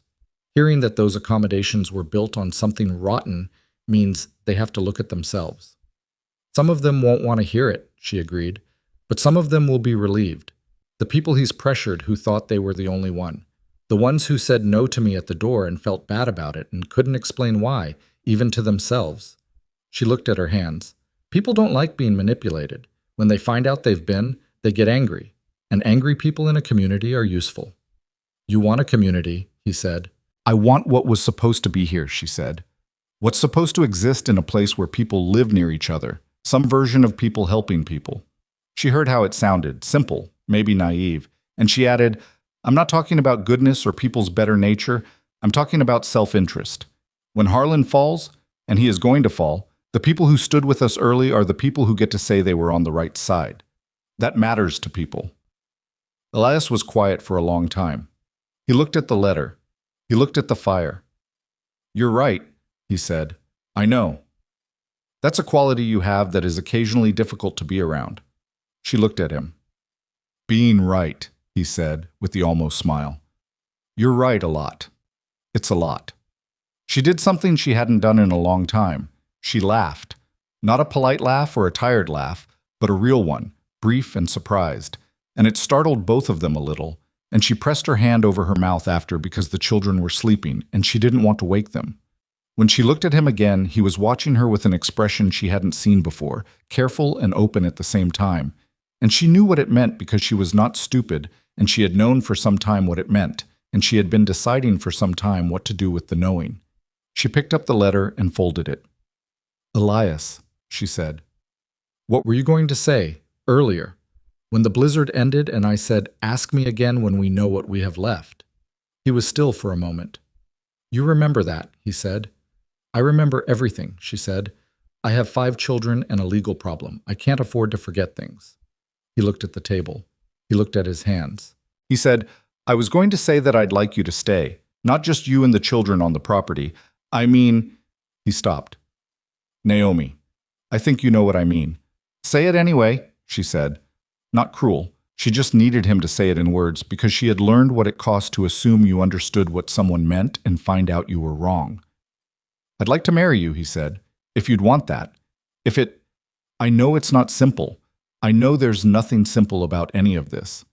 He met her eyes. But I stopped thinking about this place as mine a while ago. I started thinking about it as ours. And I don't know if that's too fast or too... It's not too fast, she said. He looked at her. It might look fast from the outside, she said. Widows who remarry inside a year get talked about. I've known that since October, and I've been not thinking about it in the same drawer where I keep all the other things I'm not thinking about yet. She folded her hands on the table. But you have been with us through the worst of it. The real worst, not the kind of hard that looks hard from a distance. And I know you. She paused. I know how you are with the children. I know how you are when something goes wrong and when something goes right, and when you're scared and when you're certain. I know you are not a man who opens a door and then makes you pay for it. She looked at him steadily. I know that a month in a cabin in a Montana winter shows you more of a person than a year of Sunday dinners. He said nothing. He waited. Yes, she said. I'll marry you. He let out a breath that told her he had not been certain, which made her feel something she hadn't expected. Not tenderness exactly, but something near it. The particular feeling of knowing that someone who seems solid is also afraid of things, is also not certain, is also holding something carefully. When? He said. Not immediately. The situation with Harlan isn't resolved and I don't want to do it while everything's in motion. She looked at her hands. But soon, when there's something to stand on. All right, he said. And Elias. He looked at her. Roy's watch is in the flour sack, she said. In the very bottom. I want Thomas to have it when he's older. That doesn't change. Roy was his father. That doesn't change. Of course, he said immediately, without having to think about it, and that particular uncomplicated immediately was, she thought, one of the specific reasons she had said yes. She told the children the next morning. She told them before they left the cabin for the day's work. All 5 of them gathered around the table with their breakfast, and she said it plainly. Elias has asked me to marry him, and I've said yes. It won't be right away, but I want you to know. Eli said, What does that mean? It means Elias would be your stepfather, she said. It means this is our home. Eli thought about this with the thoroughness of a 4-year-old examining a concept he's encountering for the first time. Then he looked at Elias and said, Would you still let me be on the ground crew? Yes, Elias said.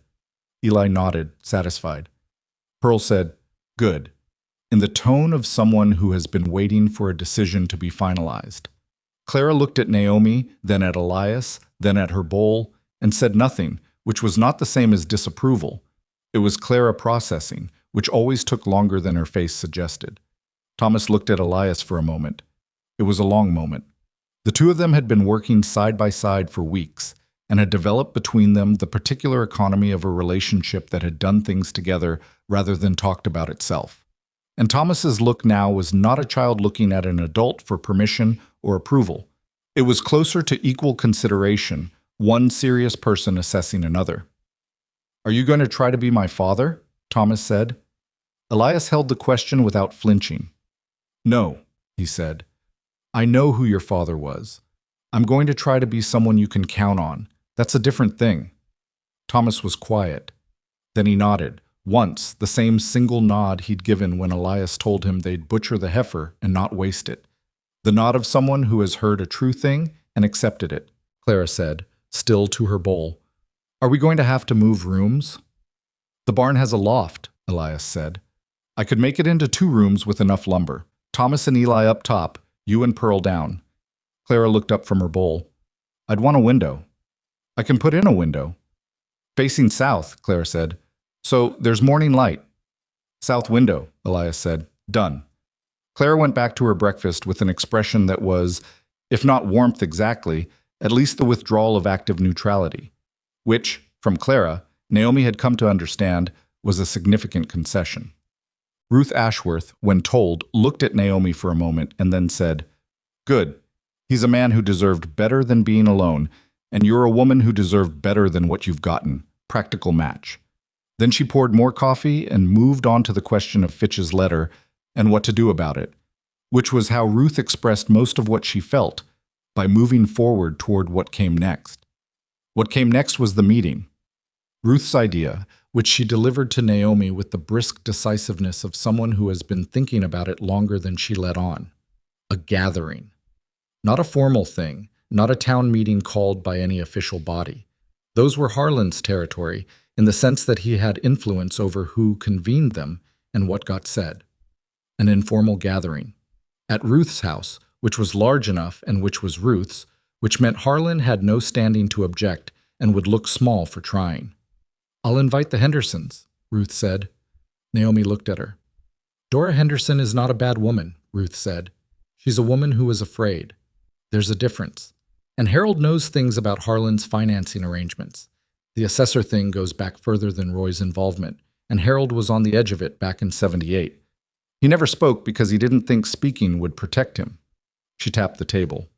The federal notice changes the calculation. If Dreyer's investigating, Harold talking to us is not exposure, it's positioning. You make it sound like a card game. Everything's a card game, Ruth said.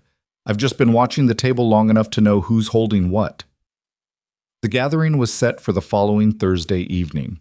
Ruth wrote the invitations herself, in the careful copperplate of a woman who had written a great many letters in her life and understood that the way you wrote something was as significant as what you said.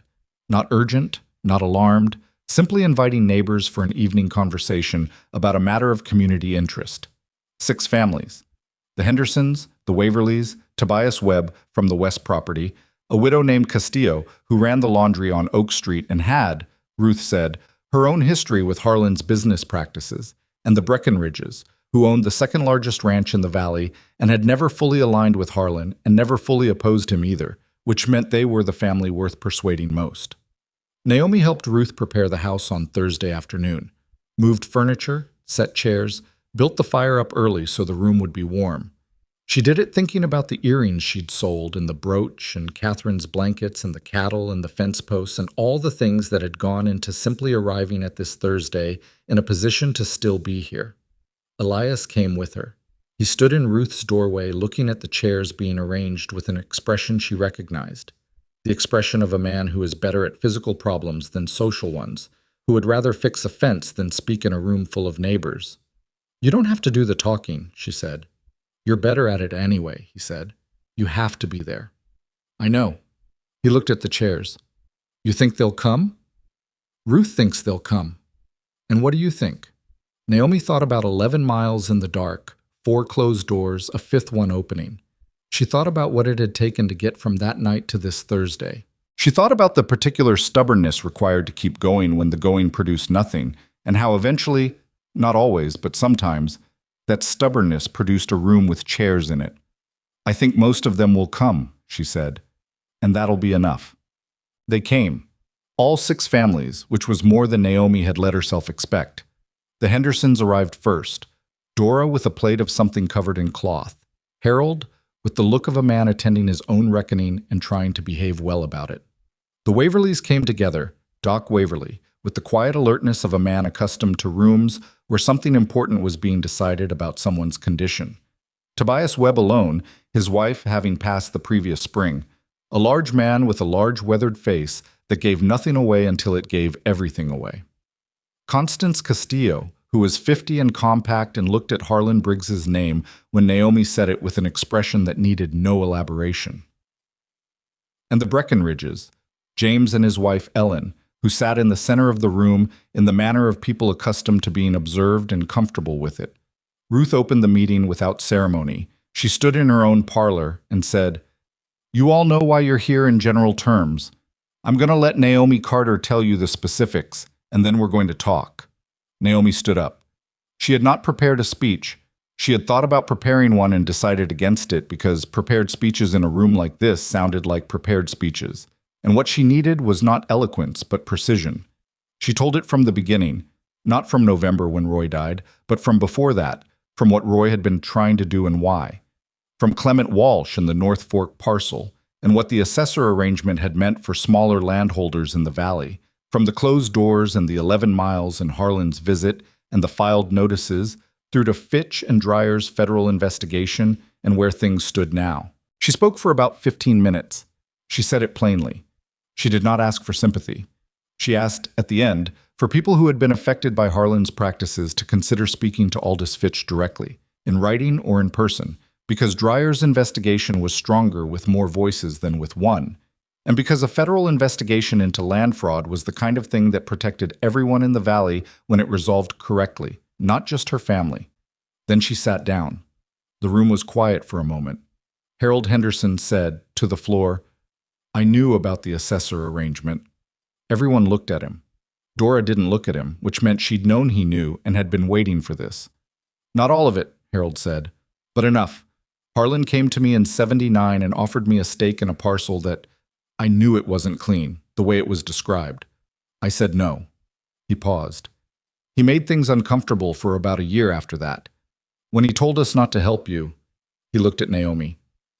"I'm sorry for that," Dora said, still not looking at him. "So am I." The quiet after that was different from the quiet before it. Constance Castillo said, "He tried to acquire my building 2 years ago, the laundry. Claimed there was a deficiency in my original deed. I had a lawyer look at it, cost me most of my savings, and there was no deficiency. He'd manufactured the claim to pressure me into selling below value." She looked around the room. "I didn't know anyone else had similar experiences." "That's how he operates," Ruth said, "separately, so no one knows they're not alone." James Breckenridge had been listening with the still attention of someone who had not yet decided what he thought but was genuinely trying to. He said, "If Dreyer's federal, if this goes to a territorial court, that's not a local matter anymore. That's not something Harlan can manage with county relationships." "No," Naomi said, "it isn't." "What do you need from us?" She had thought about this.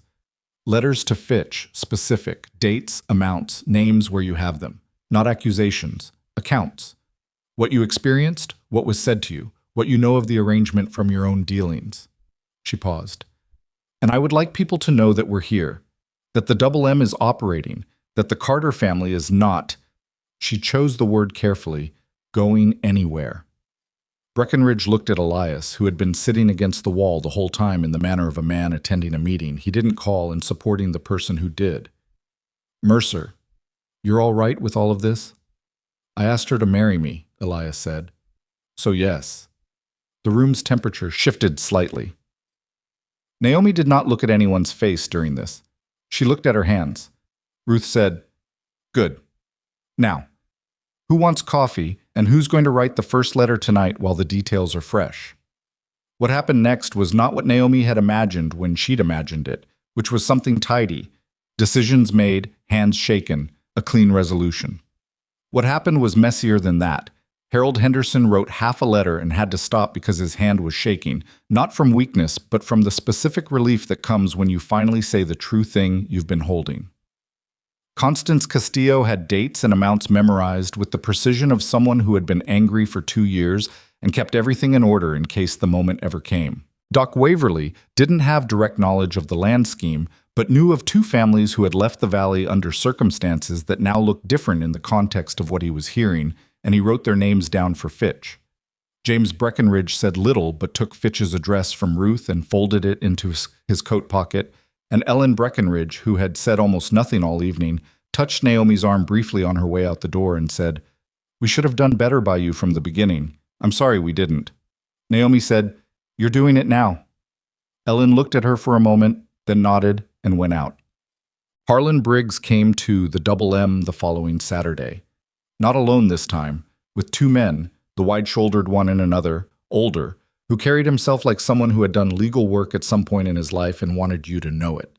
They came in the middle of the afternoon when the light was flat and cold and the property was quiet, and Naomi was inside with Agnes and Clara, and Elias was in the barn, and this time she did not go to the door first. She sent Thomas. Thomas went to the door and opened it and stood in it the way Naomi stood, hand on the frame, not inviting, just present, and looked at three grown men on horses without any particular expression of intimidation. Harlan looked at the boy for a moment. "I'd like to speak with your mother." "I'll get her," Thomas said, and didn't move yet. "Who should I say is here?" A beat. Harlan's jaw shifted. "He knows who I am." "Yes, sir," Thomas said. "But she'll want me to say." Another beat. "Harlan Briggs." Thomas nodded and stepped back from the door and went to get her, and Naomi had been listening from inside, and she pressed her hand briefly to the top of Thomas's head as she passed him, which was all she had time for, and went to the door. Harlan looked different than the last time. Not smaller, he was the same size, same posture, but there was something in his face that hadn't been there before. A specific controlled tension that told her Dreyer's notice had landed, and he understood now what it meant. "Mrs. Carter," he said. "Mr. Briggs." "I'd like to discuss the federal notice." "I imagine you would," she said. "I'd suggest you discuss it with Commissioner Dreyer's office." His jaw tightened. "You don't understand what you've started." "I understand it fairly well," she said. "I've had time to think about it. The investigation will not go where you think it will go. I have friends in the Territorial Administration." "I'm sure you do," she said. "And when the investigation is complete, those friendships will mean whatever they mean. But right now the notice is in place, and the debt claims are suspended, and the North Fork parcel is preserved, and that's the situation." He looked at her for a long moment with an expression she had not seen from him before, and she realized it was because the expression he was showing her was as close to uncertain as a man like Harlan Briggs got, which was not very close, but it was something. "You're making an enemy," he said. "I've had you as an enemy since October," she said. "At least now we both know it." He looked past her into the cabin. The children's things, the double occupancy of the place visible in small ways, coats on more hooks than one man would own. And then at Elias, who had appeared from the barn and was standing 20 feet behind the horses, just visible, not approaching, but present. "This isn't finished," Harlan said. "No," Naomi said. "It isn't. But it's different than it was." She held the door frame, and she held his gaze, and she did not look away. And after a moment, Harlan Briggs turned his horse and rode back down the road with his two men behind him, and the sound of them faded into the afternoon, and she stood in the door until they were gone. Then Elias came up from behind the horse's path and stood beside her and looked at the empty road. "He'll be back," he said. "I know," she said. "But the next time he comes, we won't be standing here alone." Elias looked at her. Not the almost smile, the real one, which she had seen exactly twice before and which she was finding she wanted to see more of. And she looked back at the empty road and thought about what it meant to not be standing alone, and about how long it had been since that had been true, and about what it was going to take to protect it. She intended to protect it, whatever it took. Winter broke the way it always does in Montana, not gently, not dramatically, but gradually. And then all at once, the way a truth you've been avoiding finally becomes unavoidable. March came in gray, and then, on a Tuesday morning that nobody had marked as significant, the light changed. It was a quality of light thing that farmers and ranchers recognize before they consciously register it. Something in the angle, something warmer at the edges, the sky a slightly different shade of itself. Naomi noticed it from the window while she was nursing Agnes, and she stood there for a moment just holding that light in her eyes, letting it be what it was. Commissioner Dreyer's investigation had taken 11 weeks. Colton Drury, the county assessor, resigned his position in the second week of February, which in a small valley communicates everything, even when nothing official has been announced.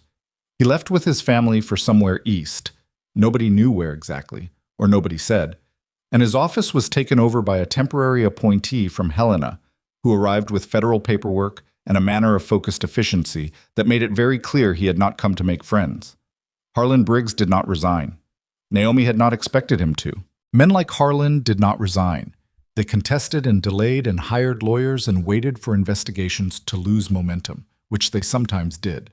She had known this going in and had not let herself believe in clean outcomes, because clean outcomes were for people who had not knocked on 5 doors in the dark and been turned away from 4 of them. What happened instead was slower and more complicated and ultimately more permanent than a dramatic fall. Dreyer's report, filed with the territorial court in early March, documented the assessor arrangement across 6 separate land transactions going back 4 years. 3 of those transactions were tied directly to Harlan's acquisition of parcels that should have gone to existing claimants.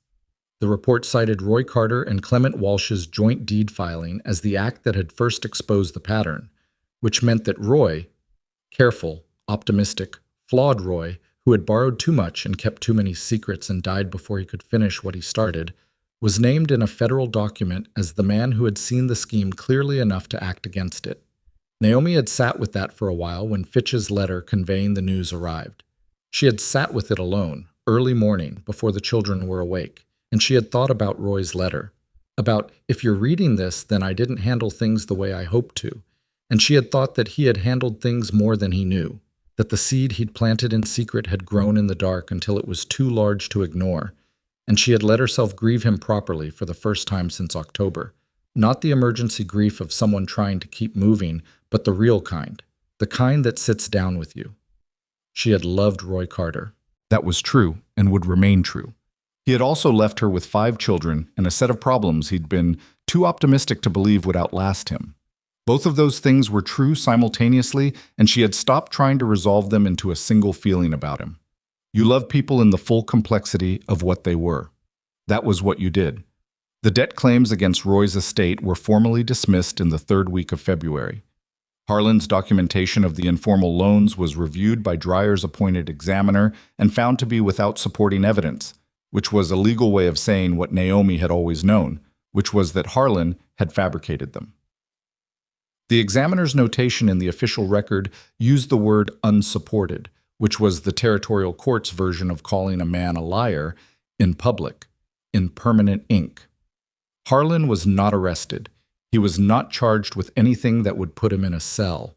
What he faced instead was something that men of his particular kind sometimes found worse than prosecution: exposure in the community where he had operated, the dismantling of the system of obligation and fear he had spent years constructing, and a federal lien on 3 of his properties pending resolution of the land fraud claims.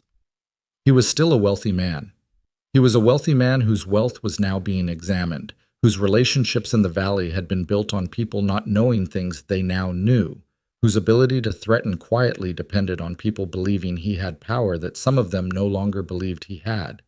He stayed in Cutter's Creek. He would stay there, Naomi suspected, for years. Men like him didn't leave, they diminished slowly, which was its own kind of justice, and not a satisfying one, but a real one. The North Fork parcel was awarded jointly to Naomi Carter and the estate of Clement Walsh, as filed. Walsh's widow in Denver was contacted by Fitch's office. She wrote Naomi a letter in April that was brief and formal and ended with, "Roy spoke well of your husband. He said he was the only man in that valley who might be able to help." I'm glad he was right. Naomi kept that letter with Roy's. The wedding was in April, on a Saturday, in Ruth Ashworth's parlor, because Ruth's parlor was warmer than any outdoor option, and because Ruth had made it clear that if they were going to do this, she intended to have flowers, which she did.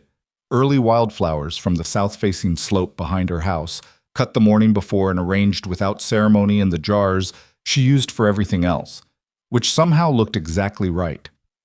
There was no minister. Naomi had thought about this and decided, and Elias had not objected.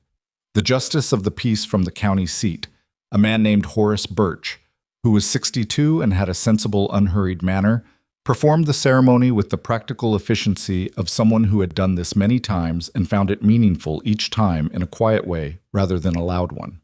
The room held 14 people, The 5 children, Ruth, the Hendersons, Doc Waverly and Harriet, Tobias Webb, Constance Castillo, and James and Ellen Breckenridge, who had come because Ellen had decided they were coming and James had not argued, which was apparently standard procedure in that marriage. Elias wore his best coat, which was not very fine, but was clean and properly brushed, and he stood at the front of the room with the expression of a man trying to be composed and mostly succeeding. Naomi wore a dress that Ruth had helped her alter. Dark blue wool, serious and well-made, the kind of dress you could also wear on a regular Tuesday, which was what she'd asked for because she had no use for things that existed only for occasions. Pearl had put flowers in Naomi's hair without being asked, that morning, standing on the chair to reach, pressing them in with the focused concentration she brought to all her mending work, and Naomi had let her, and had looked in the small mirror above the washstand at the result. At herself, 41 years old, tired in the permanent way that doesn't entirely go away, also something else, something she didn't have an exact word for, and had decided it was exactly right. Thomas stood beside Elias during the ceremony. Nobody had asked him to.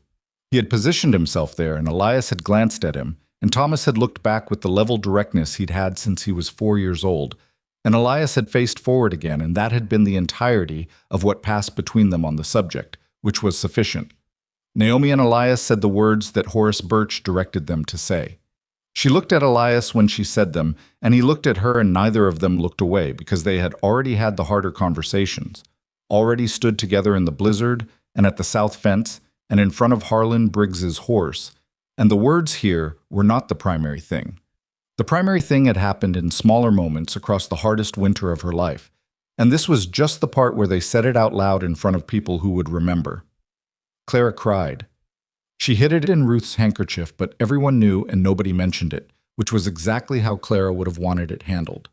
Eli fell asleep in Webb's lap 15 minutes in. Agnes, who was 6 months old now and had developed a personality that was distinct and already somewhat imperious, spent the ceremony observing the assembled company with rotating critical attention and eventually fastened onto Harriet Waverly's hat feather and reached for it steadily until Harriet tilted her head slightly to accommodate, which Agnes appeared to find acceptable.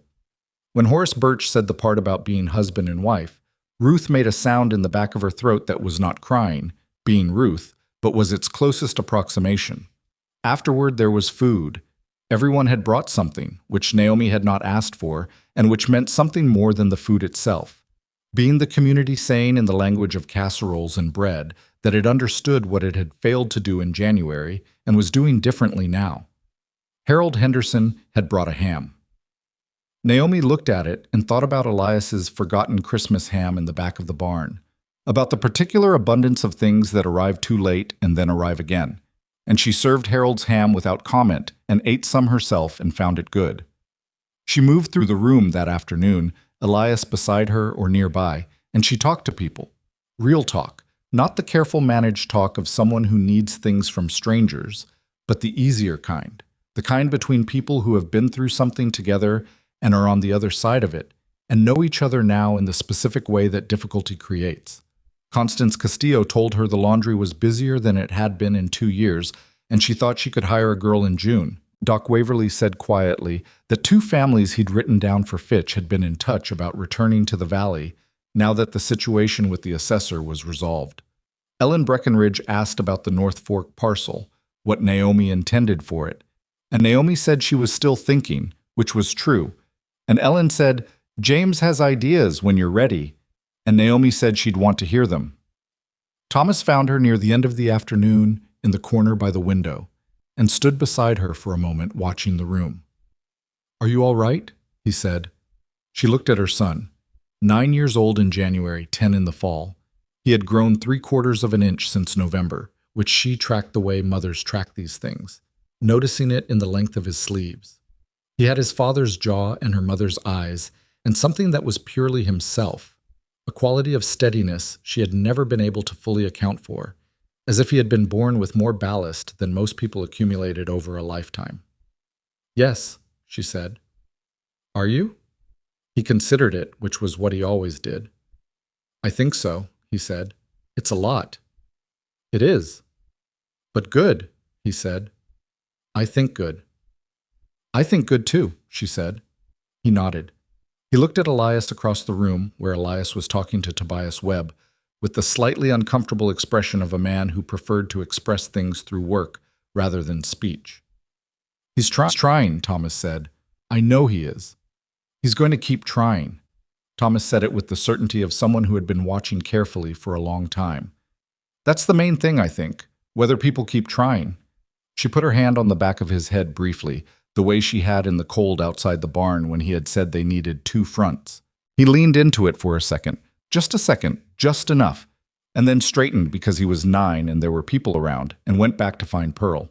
Naomi stood at the window and watched the room and thought about what her son had said, which was not complicated and also was exactly right. Whether people keep trying, that was the main thing, not whether they were perfect. Nobody she had come to trust in this valley was perfect, including herself, including Elias, including Ruth, with her long memory, and her 71-year-old impatience with her own earlier silences. Not whether they never failed or closed a door they shouldn't have closed, or looked the other way at something they should have seen. What mattered was whether they kept trying, whether they opened the next door, whether they showed up in the cold with what they had. She had knocked on 5 doors. 1 opened. That one changed everything. Spring came all the way by May. The fields came back the way fields do. Grudgingly, slowly, then suddenly, green arriving faster than you thought possible after so much gray. Elias put the remaining 28 cattle out to pasture on the first warm week and stood watching them go with Thomas beside him, and the relief on his face was the relief of a man watching something he'd been holding through the winter finally set down in a field and find its own feet. The south fence held. The east corner post held. The barn roof held, including the section Thomas had shingled with instruction from Elias in the November cold, and the loft that Elias had built out over February and March. For the boys held the weight of 2 children sleeping and held Pearl's south-facing window, and held Clara's particular requirement that the sill be wide enough to set things on, which it was. Agnes learned to sit up in April and greeted this development with the expression of someone who had been waiting impatiently for a better vantage point. She sat in a shaft of morning light on the cabin floor and looked around at everything within her new range of vision with absolute seriousness, cataloging. In June, Naomi understood that she was pregnant. She had suspected it for 3 weeks before she let herself be certain, because certainty required deciding what she felt about it, and what she felt about it was complicated. She was 41. She was tired in ways that didn't fully resolve with sleep. She had 5 children, one of whom was still nursing. She was also, she found, when she sat with it long enough, quietly glad, in the way of someone who has been given something they hadn't known they still wanted. She told Elias on a Tuesday morning, the same kind of unremarkable Tuesday the good news tends to choose, and he stood in the middle of the cabin and looked at her for a long moment and then sat down, which she found endearing. "Are you all right?" he said. "I'm 41, she said, and tired. And yes." He looked at his hands. He looked at her. Are you worried about—" "Yes," she said. "Of course I'm worried. But I was worried about Agnes too, and she's sitting in the yard right now conducting a serious examination of a beetle." She sat down across from him. "I've been through this 5 times. I know what I'm doing." "I don't," he said very quietly. She looked. It took her a moment to understand what he meant, and when she did, she understood it fully. Elias, who had lost his son 3 days after his birth, who had held that loss for 7 years in a cabin alone, who had not had the chance to know what he was doing. He was not saying he was unhappy. He was saying he was afraid, which was true and human and not a thing she could fix, but was a thing she could know. "You'll learn," she said, "same way you learned everything else, by doing it badly first and then better." He let out a breath. "I was not good at much at first," he said. "You were good at opening the door," she said. "You can start there." He looked at her with the real smile, not the almost one, the actual one. And she thought, not for the first time, that a smile that rare was worth something precisely because of its rarity, that you noticed it more than a common one, that it meant more arriving than it would have if it had come easily. She thought about Roy, who had smiled easily, whose optimism had been his gift and his flaw, who had believed in people's best behavior right up until the moment it killed him. She thought about Elias, who had learned not to believe in much and had opened the door anyway. She thought about what different kinds of courage looked like, and how you couldn't rank them because they were both real and both costly. She was not replacing one with the other. She was building something that had not existed before, which was harder and better than replacement. By the time the summer heat came, the valley had changed enough that people who had not been watching closely might not have noticed exactly when it changed. The dreary replacement at the assessor's office turned out to be a scrupulous man from Missoula who processed claims with depressing thoroughness and showed no interest in informal arrangements with anyone. Two families did return to land they'd been pressured off. Harlan Briggs was still present in Cutter's Creek, still a man of money, but the money sat differently now that it was being looked at, and the network of obligation and quiet pressure that had been his real power had developed holes that he could not plug because the plugging would require more exposure than the holes. Ruth turned 72 in July and declared that her eyes were worse and her opinions were better, and that she intended to use the remaining years available to her correcting the errors of the first 70, which she appeared to mean literally. Pearl could sew as well as Naomi by August, a fact Pearl was aware of, and about which she said nothing but carried in the set of her shoulders in a way that was very Pearl. Thomas turned 10 in September and Naomi gave him Roy's pocket watch, which she had been keeping for this. She told him the same thing she'd told Elias, that it was his father's, that it would always be his father's. That was a fact that didn't change. Thomas held it for a moment and then opened it and listened to it tick and closed it and put it in his pocket and said, "Thank you, Mama." He wore it every day after that. On an evening in October, exactly 1 year from the month Roy had died, Naomi sat on the step of the cabin she now thought of without qualification as home, in the last light, with Agnes in her lap and the sounds of the other children somewhere behind her, and the smell of Elias's cooking coming through the open door. He had insisted on learning to cook something beyond bean soup, a project that had produced several educational failures and one very good beef stew. And she sat with the weight of October and the weight of what had been built in the year since and held both. She thought about that night. The cold. The 5 doors. The sound of Agnes barely making a sound. The particular quality of standing on a porch after it closes with nowhere else to go, and the decision you make in that moment, which is not always a decision you are conscious of making. The decision to keep going, to try the next door, to put one foot in front of the other into the dark, even when you do not know if there is a floor under the next step. She had not known there would be a floor. She had not known the 5th door would open. She had been wrong about many things in the previous years, about what Roy would tell her, about how safe they were, about her own certainty that she could manage alone. And she had been right about the one thing that mattered most, which was that stopping was the only thing she was not willing to do. That was not wisdom, exactly. She was not going to call it wisdom. It was just the particular form her stubbornness took. And stubbornness is not the same as wisdom, but sometimes it gets you to the same place.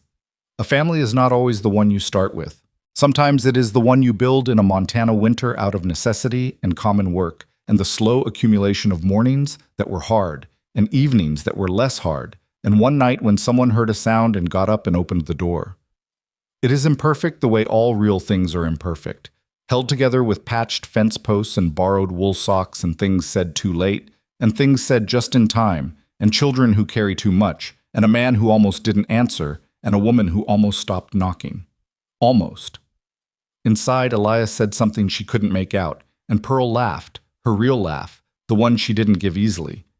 And Clara said something sharp and funny in response, and Eli made a sound that was probably falling off something he'd been told not to climb. Agnes, in Naomi's lap, reached up and put her hand flat against Naomi's cheek with the guileless directness of a 7-month-old who has no theory of anything, only the immediate reality of warmth and presence and here. Naomi held the small hand there and looked out at the October fields, which were not the same fields they'd been last October. Greener now from what had been planted and tended, changed by the work of hands that had decided to stay. The last light moved across the grass. She stayed where she was and let it.